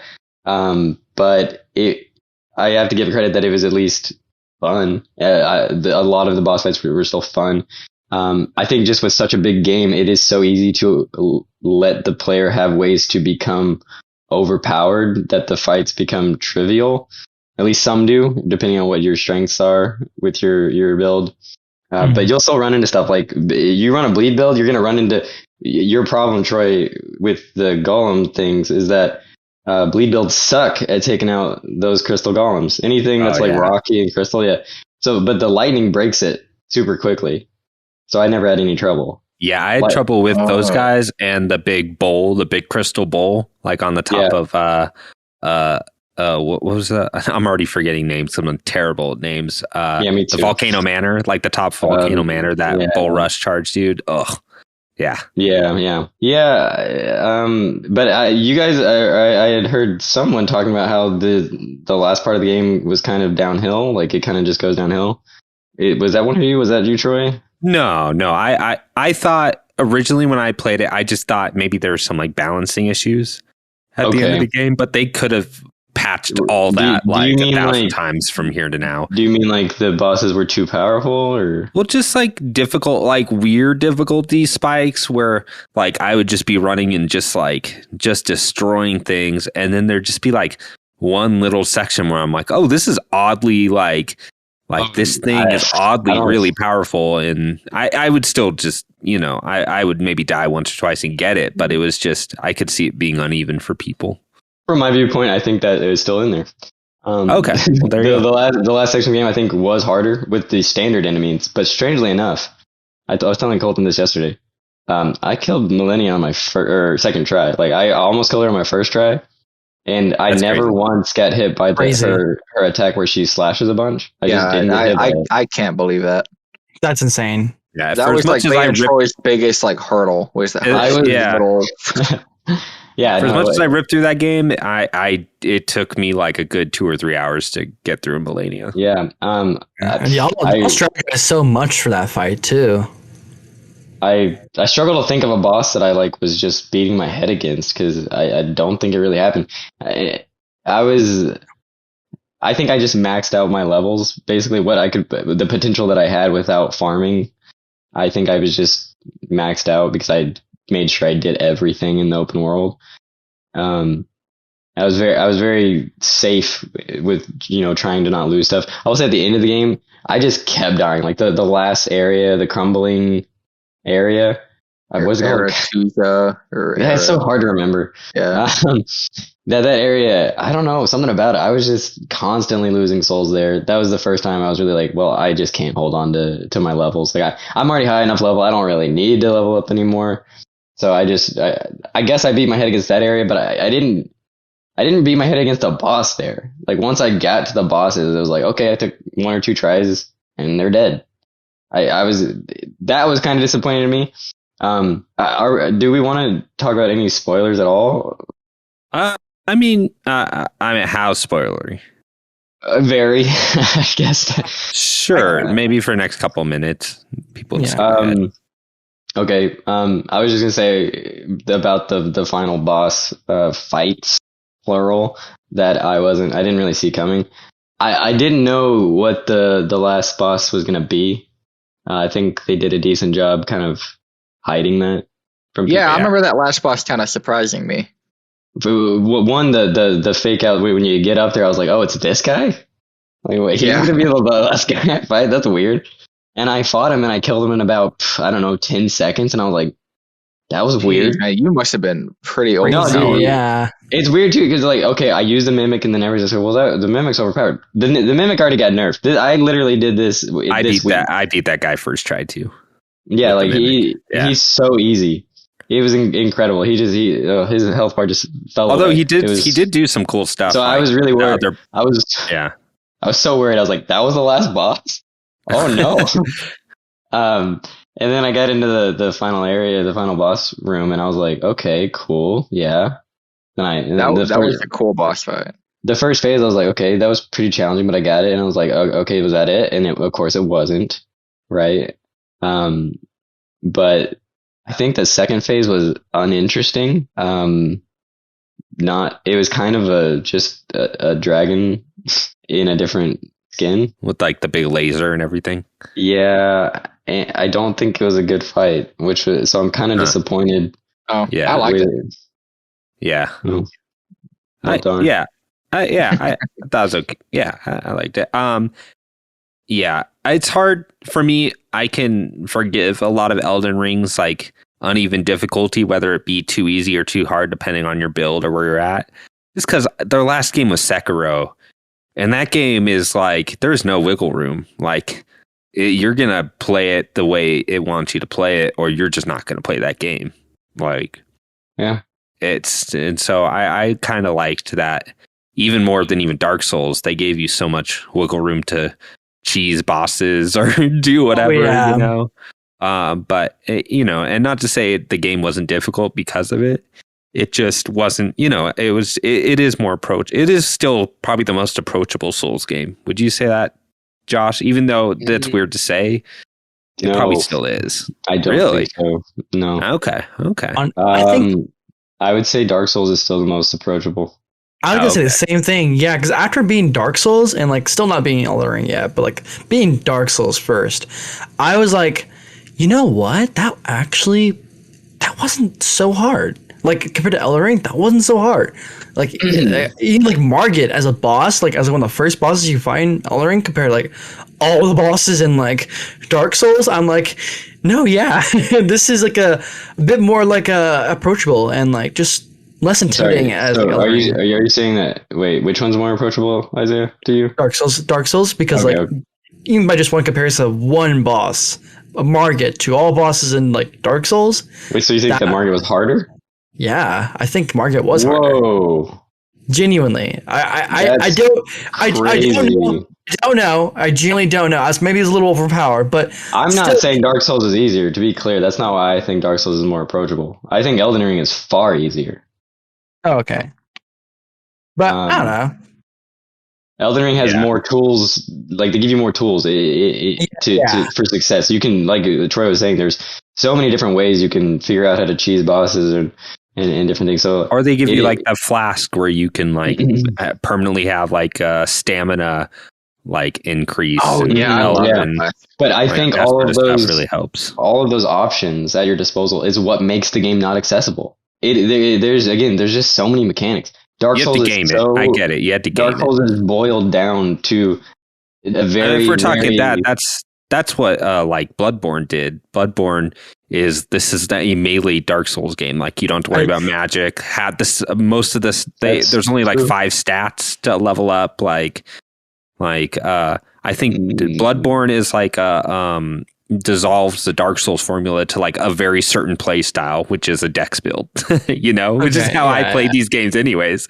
So for me, Bloodborne was like, but no, you're right. I was gonna argue. You're right. And then I think Sekiro is a very different take. I think Sekiro is definitely the furthest away they've ever gotten from their formula. And well, it's easy to understand. It's just I still don't understand it. Yeah. The thing is, I didn't get Sekiro till I was forced to fight this one boss where I was like, oh, I get it. I'm never supposed to try and dodge. I should either always be deflecting or always be attacking and nothing in between, unless I have an item that helps me with a boss. And once I figured that out, and not to hold the block button, but actually like tap it like a rhythm game, Sekiro is my favorite from software game. I think Sekiro, you have to like challenging games. And I know a lot of people are going to say Dark Souls is challenging, Bloodborne is challenging. Like they're not hard games. They're not for hardcore gamers. Sekiro is for hardcore gamers. It is the only From Software game I would say is for hardcore gamers that want to get their butts kicked, right? Like if you don't want the bosses or become the master, don't play Sekiro. Like you have to train to be good at Sekiro. I'd like to give my input on that. Example of like a comparison of Sekiro, like as a real hardcore game to like most complaints about Dark Souls like areas. The Tomb of the Giants is actually not that bad. You hear a lot of flack for that part. Dark. It's just dark, and if you memorize the layout, you're good. That game though, that really does force you to like really like breaks you in like a new shoe, like to like really like kind of get with Sekiro or get out. Like that's it. And with Dark, I would say what Josh was saying earlier. Oh, sorry, Izayah. Were you? Yeah, I have one more thing to say. And when it comes to like accessibility, I'm thinking about it now. Dark Souls simplistic, like it feels more simple than like Elden Ring's like complex mechanics. That yes, arguably is approachable as a Souls game, but Dark Souls, because it's more simple mechanics and like not much in-depth stuff, I do think Dark Souls, even on its own, is still an approachable like game to enter into the Souls. Those are the Souls like games. It's also 20 to 30 hours compared to 90. Yeah, and I wouldn't call like Dark Souls and Elden Ring easy games. I feel like like, you know, when you compare to them like God of War or like Horizon, it's still not the same difficulty wise. But for someone who's been playing games all their life, like I think it's easier than you would think for someone who's very familiar with like video games, has been playing, you know, even in the last 10, 15 years. I'm like confident that anyone could, you know, get in there and beat him if they, you know, really just got, you know, really committed. Anyone that's been into video games? Yeah, but just someone who's like just played Call of Duty and like Modern Warfare 2 in, you know, 2007 and played a game since, I would not call that game easy for them, you know? Yeah, no. Yeah, that's fair. Yeah, it's just a weird distinction there. But we're getting lost in the weeds. We're about to talk. I want to hear Colton's number one. It's our Elden Ring episode part 2. Yay. We truly do love Elden Ring on this podcast. I mean, that's the thing though. From software games, there's just not, whether you hate them, you like them, or you like ones more than the other, there's still just like nothing quite like them. They're kind of at a class of their own. Yeah, for sure. So they kind of started their own genre. Literally, totally. Literally, they've impacted gaming and like game design heavily. Like you really can see it to this day. Yeah, I mean, the last 10 years, you know, game designers love Dark Souls. And now I think Elden Ring is to the point where it's not just the designers now. Now it's hit mainstream in a way where everyone, you know, is about these games now, which is different, you know? But again, gaming has gotten bigger and bigger. So more people have been playing games over the last 10 years than the previous 10 years before it. And so that's why you're seeing a game like Elden Ring getting as big as it is now, because it wouldn't have been like that 10 years ago, same game, or like Japanese games now getting like crazy numbers and stuff. Like, I don't think you know, something like weird, like Nier or Persona or would not have been Chronicles, as big. Yeah, or Xenoblade would not have been as big 10 years ago than now. So I think it just says a lot about like the tastes of people gaming, you know? Like, there was going to be a breaking point where Call of Duty wasn't going to cut it, you know, for people. They want something a little different, and this kind of fit the bill. But all right, sorry, Colton. What's number one? What's your number one? So my number one is Elden Ring. Oh my god! But I want to hear. Colton is very different than us because this is the first one. I know you played Bloodborne, but this is the first one you've put time into and beat, you know? Bloodborne, I can't remember off the top of my head, but I think it may have been somewhere between 15 and 20 hours into, and I really liked it. I got to a point where the difficulty kind of spiked up, and I think now that you've played this much Elden Ring, I think if you went back into Bloodborne, you'd probably get to where you were in like 5 hours. I see that happening. It's more simplistic too, definitely out of the four of us, I have the least to say about those type of games because my only experience has been like, you know, those 15 hours of Bloodborne and the I don't know, over 100 hours I've had with this, and it's the first one I've beaten. I think the difference between this and Bloodborne is I feel like I kind of had to be persuaded to get past that first like area of Bloodborne, you know. Like, I think Josh was over that first time I whatever that big boss, that big wolf on that bridge, whatever that thing was called, like the first big boss of Bloodborne. Oh yeah, the Player Beast. Oh no. Yeah. Yes. Yeah. So like, I think Josh, you were there when I first encountered it, killed me very quickly. I hit it maybe twice, did almost no damage, and that immediately I was like, there's no way. Like, I think I'm done with this. And I met you. I mean, you had to persuade me to do that. And I felt like this time it was such a different experience. I really think it's how open the game was. I think that's what kind of kept me in. You know, I didn't feel trapped in like basically any part of the game. I could just go somewhere and level up. And I think towards the end of the game, that is what kind of, you know, that led me to be really overpowered for the last like 20% of the game. I felt like everything got really easy, except that Melania fight, but that was like out of this world. difficult for me as this being my first game. But I very much liked this game. Like, this is like by far and away so far my number one game. You know, I mean, I platinumed it, if that says anything to some people. Like, I went through the trouble of, I mean, I had to look up guides on how to get all three of the story endings without, you know, having to replay them everything, without having to go too far into one story ending that locks me out of the other one. You know, guides on how to find all the legendary weapons. And I mean, you know, I really spent a lot of time, because I only platinum games that I really like. And it was weird for me. I must have been 15, 20 hours in this game when I had maybe like 3 trophies unlocked, you know, just encountering the first couple bosses, the ones that you the trophies that you have to get. And I said to myself, I was like, I'm liking this way more than I thought. I'm probably going to platinum this game. And of course, at that point, there's still so much of the game that could have gone wrong for me. So, I mean, that was definitely premature, me saying that. But I remember feeling very proud that I ended up doing it. And of course, there were bosses I had to cheese and help, like from you, Troy. I needed help from Melania. And that's all part of the Dark Souls experience.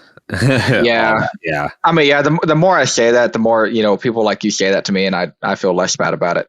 But man, this game was something else. It really, and obviously everyone talks about Breath of the Wild, you know, like how Breath of the Wild like set the world on fire, and it was really interesting to live through another Breath of the Wild phenomena, you know, like how everyone was talking about it, everyone was playing it, loving it, and it was really interesting to be a part of the of all the talk.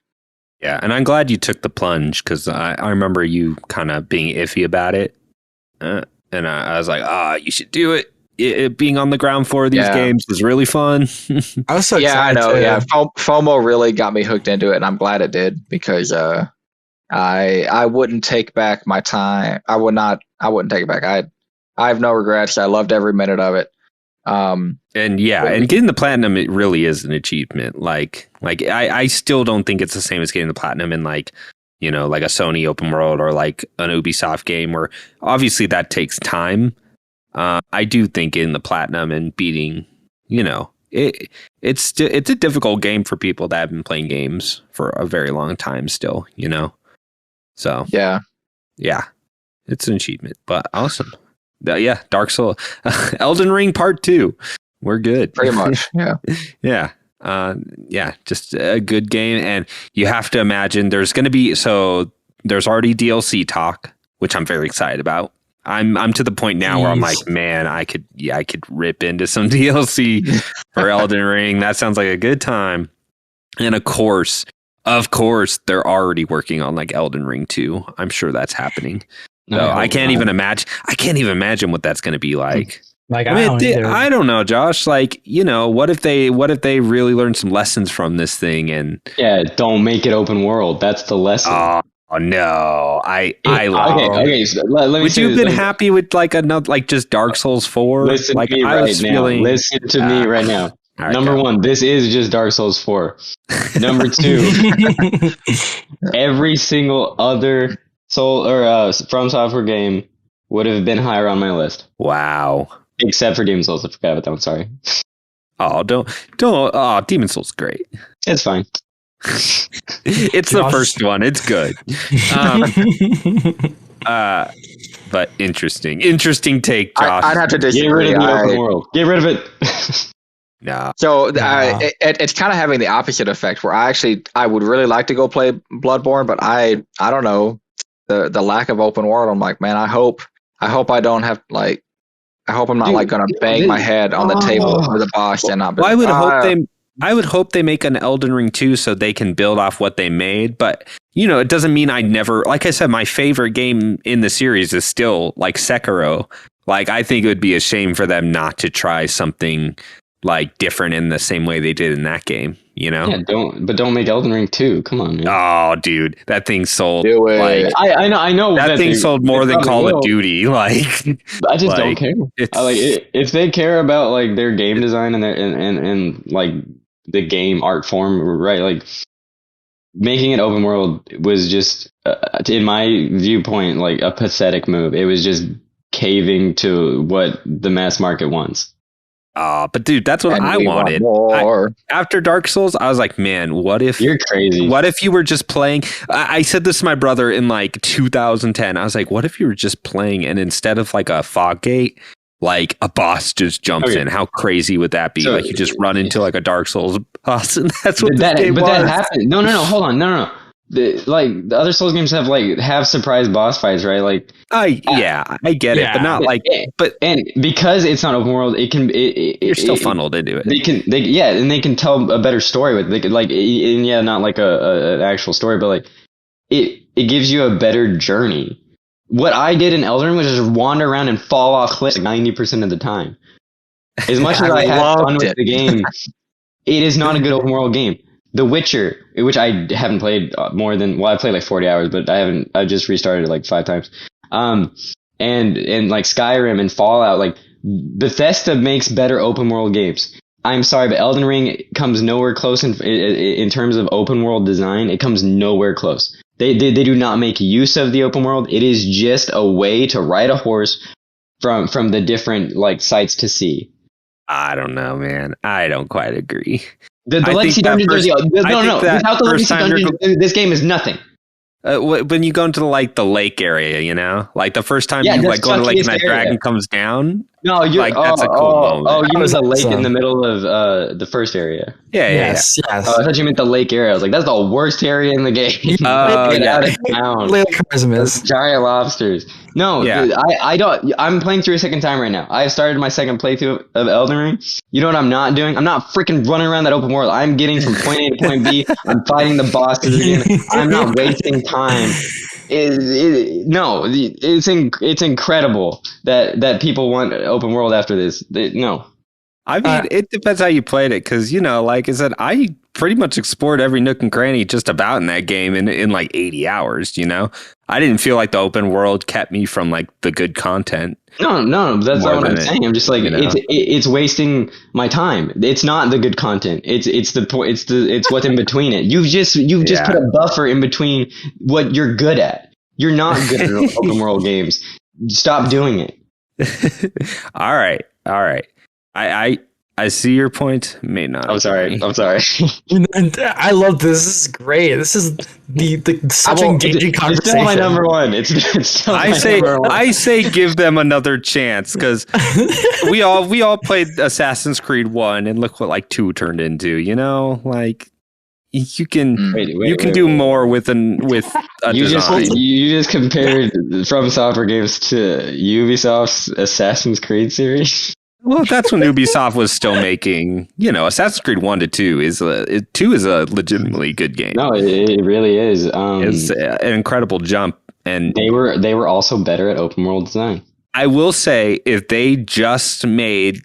Elden Ring 2 is just like an expansion of this, of like Elden Ring with no surprises, no, you know, like the same dungeon setup, then I would be a little disappointed too. But you know how like Dark Souls 2 was, where it felt like a little more open-ended, and you just end up like branching off, and you're like, wow, I'm on this whole, like, I never felt it too much in Elden Ring that I went inside a cave and it led to me being like 20 hours and then I came out on the other side of the map, you know? It was really like you get in a cave and then you warp back to the beginning of the cave. Oh yeah. You know what I mean? Yeah, all of it was inconsequential. Yeah. Just like, it's all oh my God. No, that's the thing. God. I think the act of playing that game is fun enough to where I still enjoyed those dungeons. Dark Souls 2 is better than Elden Ring. Oh my God, no. It's fine. Yeah, that's our number one. Moving. Oh my God. All right, Izayah. What we got? It's a speed running game with music that is just like there to like be repetitive and like upbeat and fast alongside your gameplay to keep you like engaged and like on the move always.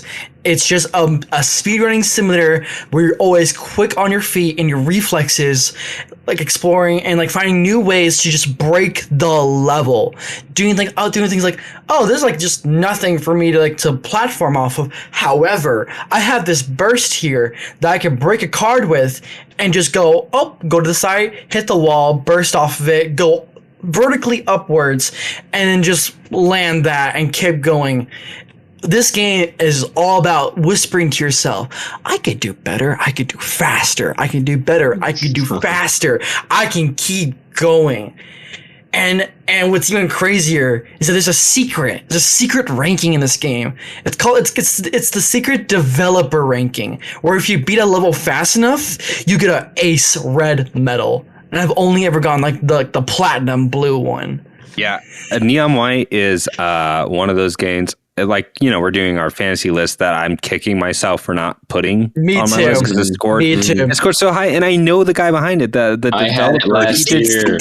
It's the guy behind Donut County. Yeah, it's the Donut County guy, and that should have cued me that he probably knew what he was doing. I just, my problem is every time I see a game and I see cards, automatically I'm like, nope, and I just totally did not. It just never clicked to me what that game actually was. And then once I saw it, I was like, oh, that's what this game is? It's not a CCG? I still don't really know what it is. It's just run and jump. It's a platformer. It's a platformer. It's like same vein as like Super Meat Boy Celeste, but like in a more 3D environment, like that's the kind of vibes I get. And it's a game I really need to play. My favorite review on Steam. I'm cutting ahead to our next section here, but Neon White is on my it came out and I need to play that game. Yeah. It's the writing is sometimes a miss for people, but I have to tell you, if you got a brain cells up in there, then I could tell you're gonna find the writing, of course, goofy, but it fits, and the acting of it is also just genuine and like amazing. Like, I can't express enough how goofy this writing is. Like, it's not the full like package. It's part of it, but it's not like the whole thing you're here for. It's probably a pretty small part, but yeah, I've heard the same. But and it has a cool like little thing like. It's not why you're there. It's not why you're there, but like it has a cool thing too, where if you are here for it, if you do like it, then you can spend time with these characters. Uninspiring names, they're all like colors, but still, they're characters, and they do have depth to them. And you can like go get gifts after replaying the levels, and like give them to them, talk to them, do side quests for them. Like it's like the Xenoblade kind of like or like it's more Danganronpa, where you can just like get a GIF and like you go get to this person, like, oh, I can like build a relationship with them. There's like replayability, not just like wanting to play these levels faster. It's to also access like the mechanic of like hanging out with these people, not per se Persona, but like like Xenoblade, like hanging out kind of thing, like the heart-to-heart events. Yeah. Like I said, that game, the gameplay stuff specifically looks like I could really get into it. I'm not big on score chasing, so for me, it might just be enough for me just to play through it, just because it looks like moving around in the game, like the locomotion looks like really good. Yeah. So I do need to grab this. I will play it at some point here, which is that. So yeah, that's our list for as far as this part of the year, and we will come back to our top 10. It's probably one of our last episodes, Yeah. And so we will have a chance. Josh can put Elden Ring all the way back to 10. Dude, I might. You guys are being so mad. I might just drop it. Dude, we talked about Elden Ring for like 20 minutes. Elden Ring 2, baby. Yay. And then, and then Colton can right the wrong with Tunic. But yeah, so far I think it's not been like it's not been the most packed year. So I'm not surprised that we have what we feel like is like, oh, this is filler. It could not be here. You know what I mean? But looking at what's coming up, it looks like there's quite a few cool stuff.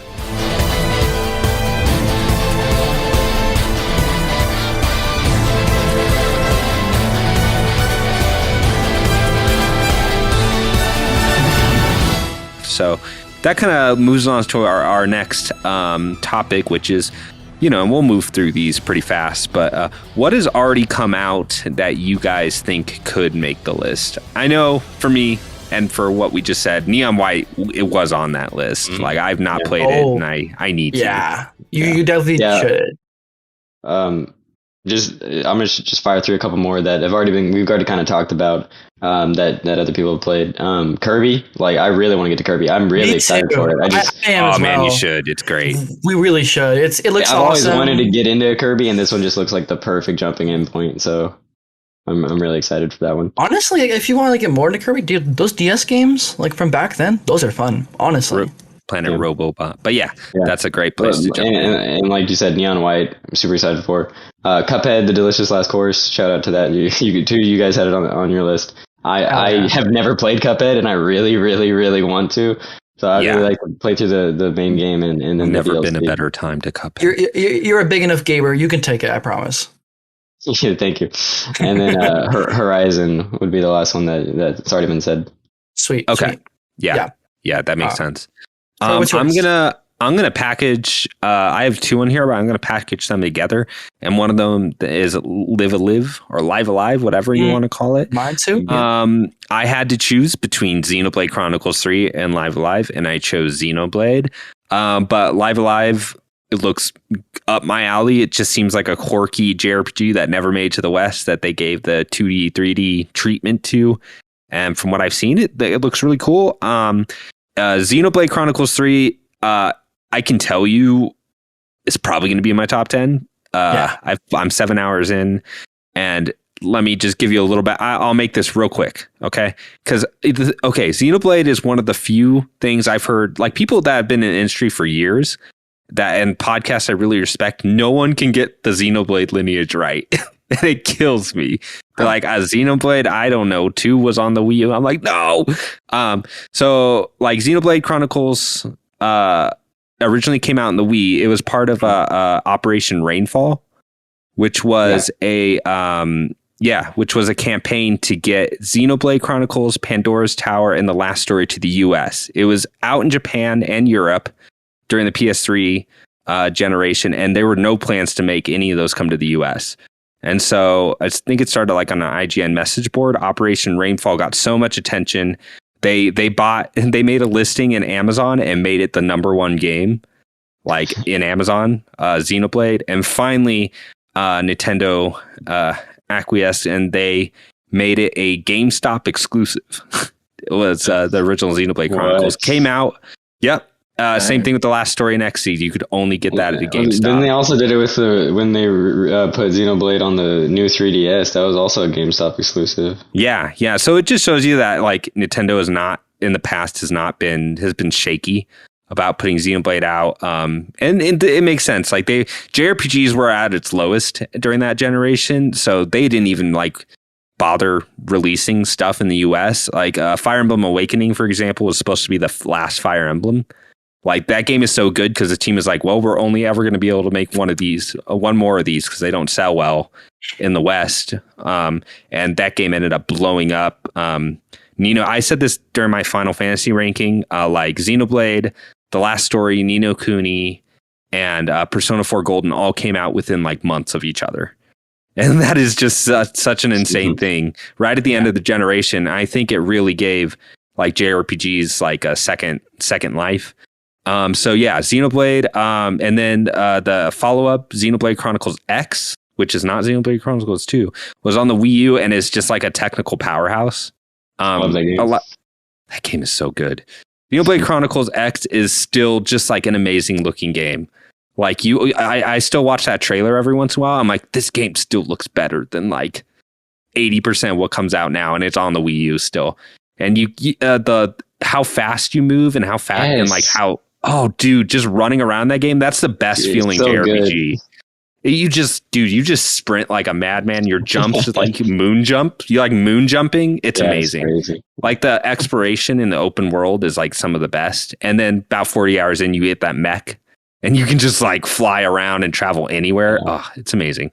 And then 2, this is why Xenoblade Chronicles 3 is so high on my list. 2 is maybe one of the most disappointing games I've ever played.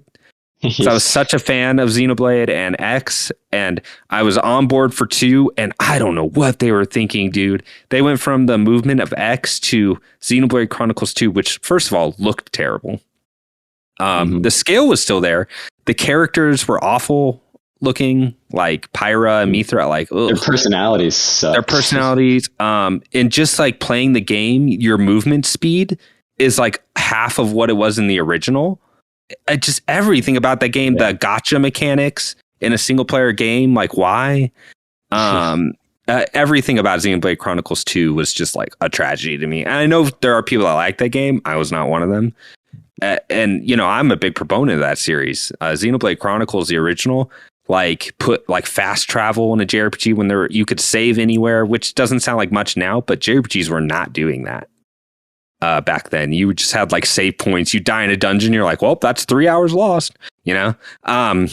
So also, like, items were like never a concern in that game. Every time you finish a battle, it's like, oh, I'm healed up, I guess. Yeah, you're right back at like an auto save point, auto checkpoints. Like they really modernized what a JRPG could be. Yeah. The original. And so 2 was just such a disappointment, man. I was so excited for it. So 3 come with, you know, everything I saw 3, I'm like, wow, this looks better. I got more and more confident, saw reviews, and I was like, wow, actually this seems really good. And now playing it, it's like, it's what Xenoblade Chronicles 2 should have been. Like, it's like a direct sequel to the first one to me. It's really cool. All the battle systems, you can have like 6 characters at once in your battle party, which just feels ridiculous, but it's really fun. The way you have like a job system where you can like multi-class. So if you have like a warrior that you switch to like a healer, if you play the healing and switch back to warrior, you can give them abilities from the other classes. So you can make like a bunch of hybrid classes, which is like really cool and mechanically fun. It's not like you have 5 sets of gear for every character. They really streamlined a lot of that. And the story's like interesting so far. It took about 3 hours to really like get to the point where I'm like, oh, this is really picking up now. Cool. And for the gameplay and stuff, but man, all I want to do is just like go home and play Xenoblade Chronicles 3, which is such a difference from 2. I was just so bummed. And I played 20, 25, 30 hours of 2. It's not like I didn't give it a chance, but it was just such a bummer, man. I never finished 2, so I wasn't sure like if I should jump into 3 or not. Dude, if you even enjoy 2 a little, 3 is just so much better. Okay. It's just on every level. And cool. It's not, you don't move as much as like X, like it's not that, but that was a weird offshoot. I don't know. They should bring that back though. I would love a Xenoblade Chronicles X2. Oh my God. I would love that. I just want them to port it, but I've heard that game it might be actually hard to port that and like give it like a 1080p bump and stuff, because they had to do weird things with the Wii U to get that game to run. Like you had to download packages for like textures and like pop in and LODs in the Wii U store to like play that game and make it look good. So I've heard there's actually maybe some struggles. So we might get that when we get like a Switch Pro. Whenever, so a Switch 2, we'll get that port someday, but it is kind of like one of the last holdout Wii U ports. But Xenoblade Chronicles X, so I'm just so happy with 3. They did it. Everything they'd been building to in that series, I feel like it's coming into fruition with 3. Not to say it's perfect. I think the dialogue and the writing is pretty stilted. But the scenario around it. Yeah, but the scenario around it and what's happening in the story is interesting enough to where I can kind of forgive it. All right. But yeah, Xenoblade Chronicles 3, it's going to be on my list. Live, I need to play. But yeah, what about you guys? You need to play that one. Yeah, I have 2 the same, actually 3. Live Alive, Currently Forgotten World, Xenoblade Chronicles 3, all games I really want to play. I am not touching like any spoilers for those games, like, and not even like Xenoblade Chronicles 3 especially. Like, I just want to be blind as hell, as much as I can be. And so, like, one of them is actually Klonoa. I actually really want to play Klonoa, and the same artists from Sonic Adventure, or I think it's like one of the Sonic artists, like coming to like Bandai Namco, like making like Klonoa's like just design looks great, and like from what I understand, like it's just a solid platformer. So I'm I'm excited to just go into it. And like Klonoa just looks adorable. Like I'm having some cute eye candy to look at. So even if the gameplay is okay. No, pass. I've never played a Klonoa, so I was interested in that, but I'll wait till. That seems like the perfect Game Pass game. I hate to say it, but don't or PlayStation or PlayStation, whatever. Yeah, plus tier game, but no more subscriptions. I'm all for it. I don't want to spend money on games. I just want them. No. Well, if they put good games on it, then maybe I'd enjoy it more. All right. Colton, did you have anything that came out this year already that you think you want to go back to, or you pretty set? I hear Colton talking, but I don't hear him through the mic. Like for the I can go real quick. I have something to say. All right, go for it. I got Sifu is like my most wanted to play.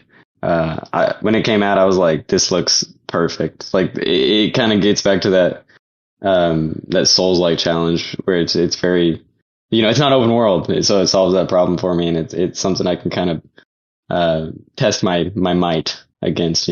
Yeah, totally. And Sifu, that is one because I didn't love how the progression worked and with the difficulty and everything. It just wasn't clicking for me. But I know they updated it recently, so I've been meaning to jump back in. That and Ollie World. Oh yeah, looked really, really colorful and fun. I had it on my fantasy because I really wanted to play it, and then I just didn't get around to playing it. Yeah. So I'm definitely going back to that one. Check 1, 2. There you are. We got you. Sorry, I don't know what we weren't ignoring you. I promise. I heard you in the other room. I made sure it wasn't on mute. I just had to turn the headphones off and turn them back on, and I guess it fixed it. Yeah. Well, I got two real quick. Sorry. Oh yeah. Go for it. Lego Star Wars: The Skywalker Saga. That's a good one. Yeah. I don't remember. That it looks really fun. I like Lego games. I was actually kind of joking with Colton. I was like, what you do with the tier list, the Final Fantasy tier list. I was like, I'm gonna do that with Lego games. Oh God. I just love Lego games so much. Try a top 50. And I'm actually replaying the Kingdom Hearts games too, so I might do a tier list for Kingdom Hearts. Right. Oh yeah, that'd be fun. Oh yeah. Oh, but my idea sucked. Okay. And lastly, Triangle Strategy. You're like the Avengers 3. Let's think about this. Triangle Strategy. I really like Fire Emblem, and that kind of is in the same wheelhouse. So I was like, I might try that out. Okay. All right, Colton, now that we got you, do you have anything? Yeah, so I've actually I've been getting a Destiny itch lately, and I've been really wanting to go back and play a lot of those expansions. So maybe one time, one day soon I might boot it up. I guess I would have to buy the expansion stuff though. So that might have to wait, but I've been really wanting to dive back in. And I even have a cousin that he actually just got it for the first time, and he's playing. I think he's playing through the free stuff. I think it's free to play now. And he was asking me if I've ever played it, and I think he wants me to hop on with him and play with him a little bit. And it's like the perfect excuse because I've been wanting to get back in anyways this year. I've heard that news expansion is really good, so I've been tempted too. Yeah, and I mean, just hearing that just makes it even, I feel like I need to get back into it because there's a good 12 months where, I feel like we played the crap out of that. I am also I'm upset that I missed it because for the longest time I told myself that I would get it on the day it came out. Was Triangle Strategy because I liked Octopath a whole lot. I say that I never finished it, but I loved. I think I've had like 60 hours with Octopath or something, and I liked it so much that I told myself I'd get the sequel whenever they announced it. I just haven't yet. I think that was mainly due to money problems. I remember the day it came out, and I was like, oh, I wish I could get it. So one day soon, I'd like to get it because I really did enjoy Octopath. And then I also have Ollie World I want to dive into. And I'd also like to play the Kirby game. I would like to play a Kirby game for the first time. And with how highly you talked about that, Troy, I think that'd be a good one to do. Oh yeah, I can't say enough. It's just such a blast.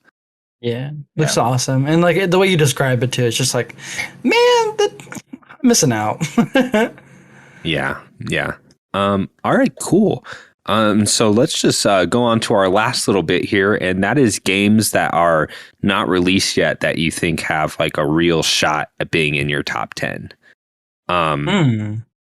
Maybe I'll just open this one up because I feel like it's going to be on most of our lists, and let's just say God of War Ragnarok. I'm sure has the chance. I don't know how you guys felt about the first. I loved it. I know like our friend Will isn't a big fan, but personally, like as someone who just played it casually and then go like the milestone like that Colton did, which was like platinuming it, I loved that game. Even just like down to its story. It's just a good story with a father and son just trying to get over the loss of someone they both dearly loved, and like were kind of like tied together because of that person, which was the mother. And it really just felt like a sweet story compared to like, you know, like the 3 games before with that story. Like try like 7 or 8. Rather than like aggro Kratos. Yeah, like just the change of palette of like Kratos as a character is just really, it was really well done and implemented in a new way. Like I loved that game. It's a great game, and Ragnarok is gonna bring more, and I'm excited for that. And then I kind of want to see him struggle with that anger a little bit in this one. I want to see like the tipping point where he's like he's changed so much, but I want to see him like that reminder of what he was. I want to see it like kind of peek out of him a little bit. And like he may accept that he's a monster, but does that still like affect him like with like you know, like everything going on, you know, still with like, because like what we understand for the story is that Atreus and Kratos still kind of has some like tension in their relationship, so it could be just like some like remnants of that first conflict, which was like the mom dying. Yeah, it's a good sign when a game's coming out and I think in my head, I'm like, I don't want to know a single thing about this game. I could like get it. Yeah, me neither. I could not hear like a word uttered about it in like 5 months and just open it up and be excited to play it. That's always a good sign, you know? Yeah. Cool. What do you guys think about the Callisto Protocol? Yeah. I wasn't much. Okay, let me ask a different question. How many of you guys played Dead Space? I love Dead Space. It's great. I really want to play Dead Space. I've never played it. I've always wanted to, though. Yeah. Well, we got a remaster coming in like January, so you'll get a good chance to. But Callisto Protocol, I think when I saw it, the C3 is one of those games where I'm like, wow, this looks a lot better than I would have thought.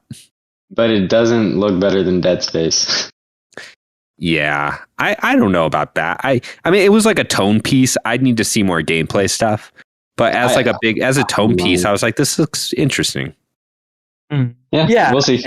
I'm excited either way, because like these games we have all on our list, like even if like they're not gonna be top 10 at the end of it, I think they're still gonna hold up on their own as great video games for the year of 2022. Ooh, that's bold. Honestly, I'm looking at this game called Deofield Chronicles, and I'm not sure if that's great. I don't. You know, it's funny. I put that on my list with zero intention of playing it. Yeah. I just know I'm like, you know what? The strategy people have been hungering for a Final Fantasy Tactics game for like years, and they're gonna get it, and they're gonna be like, oh yeah, that's an 8.5. Is that even what this is, though? Is my question. It doesn't really look like Final Fantasy Tactics because it's not a grid-based system, right? It isn't. It's kind of doing more like a Valkyria Chronicles thing where everyone moves like in real time. Yeah. So I mean, really, they're not getting it. I mean, Triangle Strategy was closer. Yeah. It is a little. Yeah. No, Triangle Strategy is like, yeah, it is Final Fantasy Tactics, but yeah, play that. Yeah, I Deofield Chronicles is not on my list, but it is on my fantasy list because I think it will score decent. But okay, big one for me. So. Bayonetta 2 is a perfect game. I knew you were going to say Bayonetta 2 is a top 3 games of all time. It is a perfect game. It deserves whatever 90 whatever it has on Metacritic. It's such a good game. Bayonetta 2.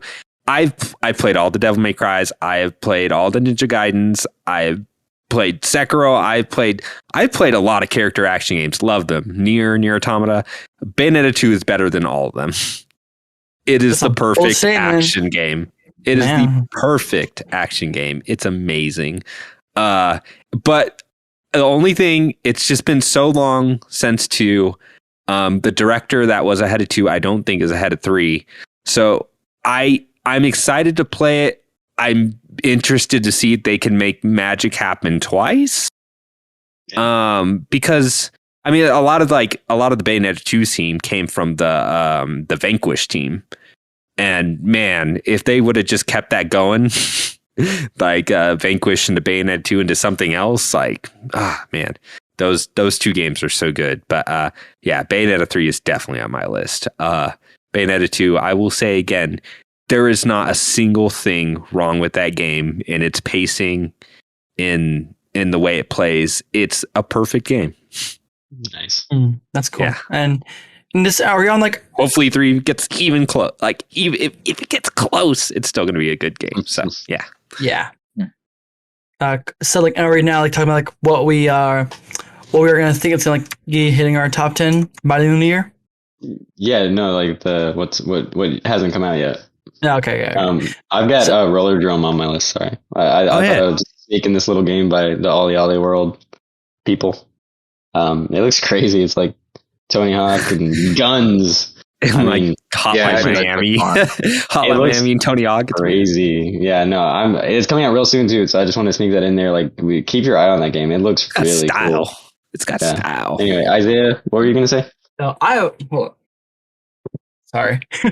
So I was just gonna say like for my picks of like the future and like what's probably gonna be my top 10. I actually got to play the Overwatch 2 beta, and honestly, I genuinely loved it. It was honestly a lot of fun for me, and I haven't had that much fun with Overwatch in a long time, and I think it's gonna probably, for a shooter, I think it's gonna probably be my top 10. Ragnarok God of War was of course my next pick because like that game, I love the first game so much, and like that second game is going to be even more amazing. I know it will be, but this is going to be a real dicey. Like I'm really gambling on my luck for this one. But I think my biggest pick will probably be Sonic Frontiers. I have so much faith. I have so much faith. Do you think that's going to be your favorite game at the end of the year? Where's that faith coming from, dude? What? dude, you want to know what's it's coming from? It's coming from because it can't be 3D Sonic games in the past. It can't be the gameplay they've shown off. That director, I'm kind of okay. Let me ask you a question. Let me ask you a question, Izayah. If this had nothing to do with Sonic, if it was just like Joe Schmo man running fast through this field fighting robots, would you be nearly as high on this game as you are now? Honestly, just on gameplay alone. Maybe. Sonic is kind of a factor, sure, but that's because like this entire thing is like him kind of like, I think like the story's like him having amnesia or whatever, and like just trying to like rescue his friends, and like these characters I'm already attached to, so I'm like, yeah, And also like the writer is like what's really giving me the faith for this game. It's I forget his name, Ian something. He's the writer for the Sonic IDW comics, and I've been reading those, and those are great. Those are awesome, and Sonic's gameplay doesn't fully land. Maybe like it may be a little sloppy, but I know that story's gonna like kind of like carry through, and I'm all for it. I don't think it's going to be better than God of War. I don't think, honestly, it's probably not. But even if it isn't, I do think it's gonna be real good enough, especially compared to like a Forces and like the previous 3D Sonic games. I think it's going to do much better than those games. And if it's not, it's just another learning point for Sega. Oh man, learning point. They've had decades to learn. They have decades. Yes, I know, and I'm just as like iffy as you are. But man, we don't know. We really don't know. I mean, you play enough games in your time. You don't necessarily need to play a game to look at it and be like, something's off with that one. You know? Yeah. Something's off with that game. I would say it's tough when you take like a D tier platformer from like Nintendo and it's better than every 3D Sonic game that's ever come out. It's just hard to see where this excitement comes for 3D Sonic games when it's like, just play Kirby. Like, why are you spending so much time and energy on this Sonic game? Like, just go buy Kirby, like a good platformer or Ratchet and Clank or something. Like I just want, I don't mind that people like, you know, are excited for a game or, you know, are excited for like a Sonic game, but just like the fervor of it, I just don't get. I never have. As someone who like lived and breathed Sonic for like 15 years, I can't at realistically this point be like, why is people so excited for this? And like you said, Izayah, it's probably for, like you said, like people that are into the characters and the writing and stuff, which is why I asked you that question. I'm like, this is a video game at the end of the day, and 95% of what you're going to be doing is controlling Sonic. So if that doesn't hit, then you know, it's not. Yeah. And I get to a point like I was there back in like 2010 championing like the original Nier, and that game controls like garbage. That original Nier, before they remastered and like touched a ton of stuff up, that thing stinks, but it had such an amazing writing, story, cast that obviously now it's like one of Square Enix tentpoles, which I would never imagined. But I get where you're coming from. I do. I guess we'll just have to see. I don't get it. I don't get it. I know. And like, everyone has a right to really feel whether strongly or just lightly about this new game coming up, because we really don't know anything. And this is one of the weird games where people are saying, you know, I actually want to know what's going on, because if I don't, I'm more concerned than anything. But have they showed anything about the story? Every trailer I saw was just like no commentary, Sonic dead silent, piano music, and him climbing towers and fighting robots. Like, yeah, there's not much story being shown off besides characters. I don't get what people are excited about, even story wise. Like, they haven't even shown anything. I just know that Ryder has like a background, and that background looks pretty good. So that's what I'm rooting for, honestly. Yeah, hopefully he gets a chance to actually write. I just don't want forces. Let's just move away from like forces. Well, what's the speed arrow Sonic? What is that called? Modern or like a boost? Yeah, the boost era. Like, I think the boost era has had its chance to be good, and forces is, you know, I think a boost Sonic can be good, but it can never be like a Mario Galaxy. So I'm all for them experimenting and moving on and stuff, but man, that game's out in like what, a few months? Yeah, a few months. Oof. And yeah. Oof.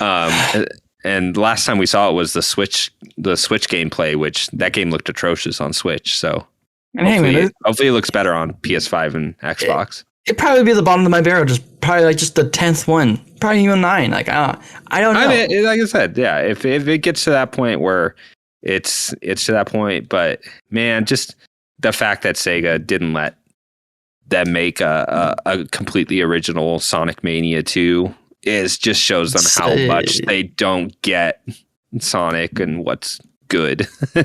Yeah, you know, it's really infuriating, and just also like having the same director. Like, I feel genuinely a little weird about that, because I know Colors is like a lot of people's favorite, but let's be real here, it's 4 hours long, and it's not that it's not that big. Okay. Yeah, exactly. But its 2D portions aren't great, you know. I think the blue stuff in that game works better than the 2D, but yeah, like you said, we'll see. I mean, I would love, man, dude, if all of a sudden a Sonic game came out and it was like banger, it was killer, I would be all over that. The same way I was with Mania. Like, I'm replaying Mania right now. Like, I'm not against a good Sonic game. Like, you know, the few good Sonic games over the last 3 decades are really good games. So it'd be really cool. So, you know, cross some fingers.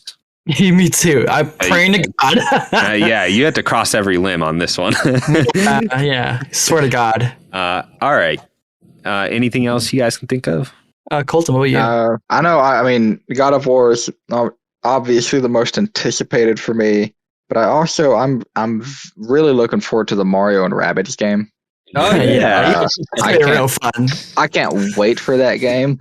I need to go back to the first one and I need to fight that last boss. I need to defeat that last boss. I know how too hard. I remember that first game being really difficult. Yeah, I feel like after like maybe the 50% mark, the game I feel like started to get difficult. But I really enjoyed the challenge. I thought it wasn't too hard until the last, maybe the last like 2 or 3 hours of the game that I played in the main campaign or whatever. I think it got a little unfair. So honestly, I don't know if I'm ever going to be able to defeat it because I can't go in and like change the difficulty or anything.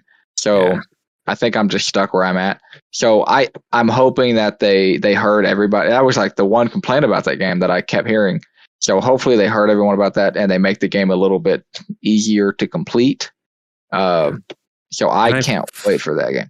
I've heard in interviews and stuff that Nintendo gave them a lot more leeway this time to actually like make the characters more characters. Like, because if I remember right, like Mario, like you didn't really do platforming and stuff. Right. And the rabbits were more characters than the actual Mario characters were.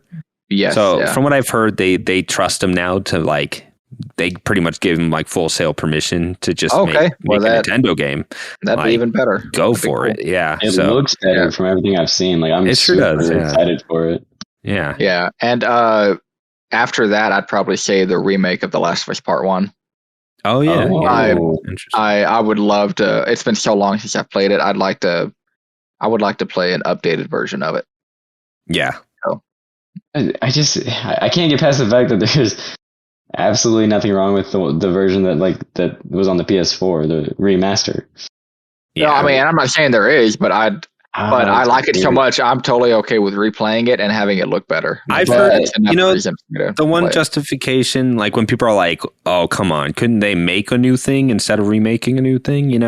And the way I heard it, like Jeff Grubb say it, is like there's downtime between games where they're like conceptualizing and doing this stuff, and they still have to staff like all these artists and programmers. They have to do something. So I get that. If it's part of, Sorry, I'm just surprised that like someone like Colton, who's played the first Last of Us, I think multiple times, is like, I'm gonna play it again, and I'm gonna pay like $70 for that it. Price. No, I don't know if I'm gonna get it when it first comes out. I'm like, no. Yeah, I don't know if I'll actually play it this year. I might have to wait for it to be a little bit cheaper, or if they throw it on the PlayStation Plus. Oh, yeah. Maybe that would be perfect for it. Awesome. I think. Yeah. I'm with you. I'm not exactly wrong with the why they made it and the fact that it's there. It's just the fact that it's just like people are excited to pay $70. I'm just like, man, that is such a large price for what it is. Which and there's a lot of people that probably never played that original game at this point. That's jumped in. It's been a while. Maybe they didn't have a PS3 and they jumped straight into PS4 and didn't think about The Last of Us, until 2.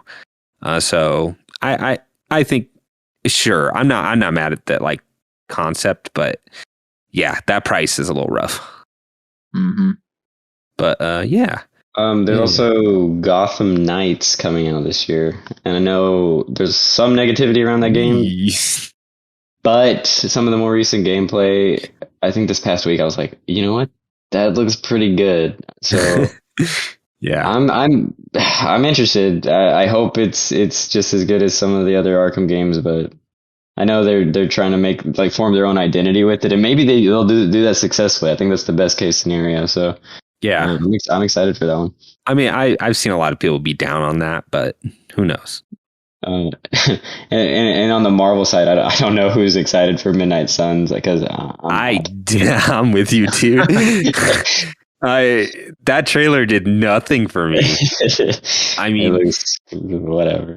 I feel like gaming, like Spider-Man. I think Insomniac Spider-Man came out at a good time, but I feel like all this Marvel stuff is just coming in a little too little, too late. You know, right? As like I'm personally getting very Marvel fatigued and stuff, so it's hard. You have to do a lot for me. Like, you know, when the next Spider-Man comes out from Insomniac, I'm there. Like, I'm like, oh man, yeah, I want to see that. But anything below that level, you have to do a lot to convince me to care, you know? Yeah. So I'm with you there. I don't think you're alone on that. No. Yeah. Especially like all the edgy character designs. I'm just like, what is this? Yeah. I can't wait for the Insomniac's Wolverine. Yeah, exactly. That's exciting. I mean, anything. Put Insomniac on anything.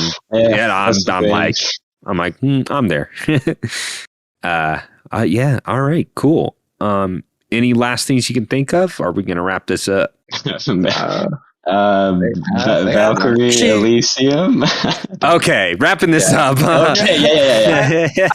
I wanted to say like one last thing is like if y'all didn't understand like what I meant by like Neon White and trying to describe it, it's just like a speedrunning platformer with like shooting and whatnot, and it's just a lot of fun. That it scratches that ADHD part of my brain where I'm like constantly on the move, and it's fun. If you don't do like, if you're not like, you don't know how to do like speedrunning and you've always been interested in it, this game is just all that, and I promise it's gonna be a blast. Is Neon White what 3D Sonic should have been?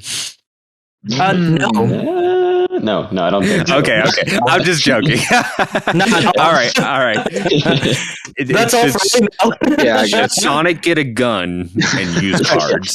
I mean, we've answered one of those questions. Speaking of gun, Modern Warfare 2. I don't have all to say, but I'm very I was excited going to for say that. about that. Yeah.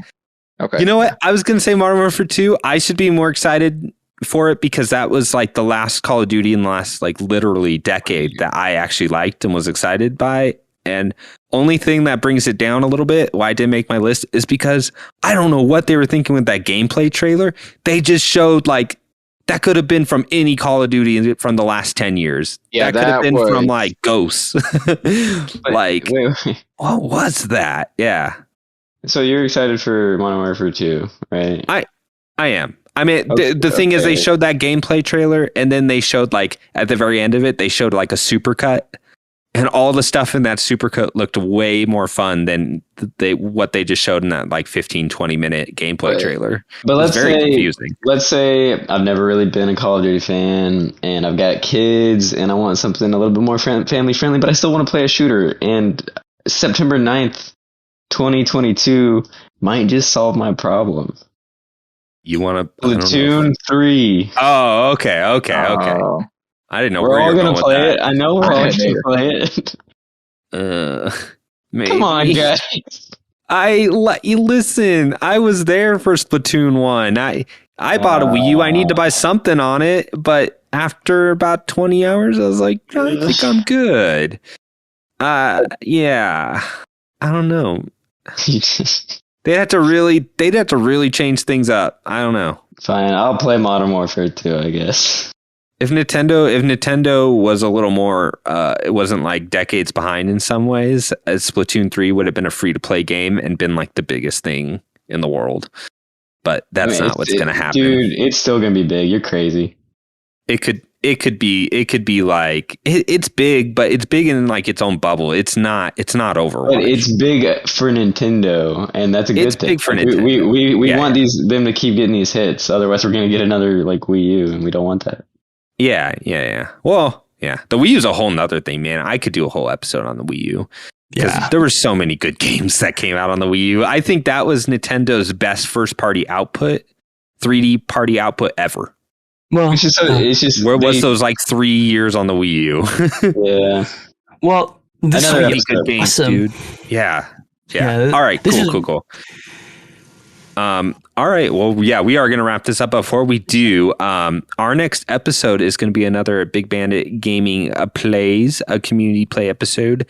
And we're going to play Dead's Inside. which was the follow-up to Limbo. And it's only about 3.5 hours. It's real good. I think I'm the only one that's played it, so there's going to be a lot of good first initial impressions, which I think always makes those kind of episodes fun. So yeah, and a lot of us. And it's been long enough. Exciting. It's been long enough that I'm even hazy on a good amount of it. There's like a few things in my head that I'm thinking of, though. I'm like, oh, I can't wait till they get to this part because that's crazy.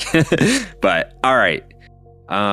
That's a wrap, guys. I had a lot of fun talking through. We talked a lot of games. We talked about a lot of games, but I don't feel like it dragged, So really? Okay, good. Really? You're like, it's very incomprehensible for a big hardhead. You're like, really, that Elden Ring section, huh? You can just cut that out and make a bonus episode. All right, guys.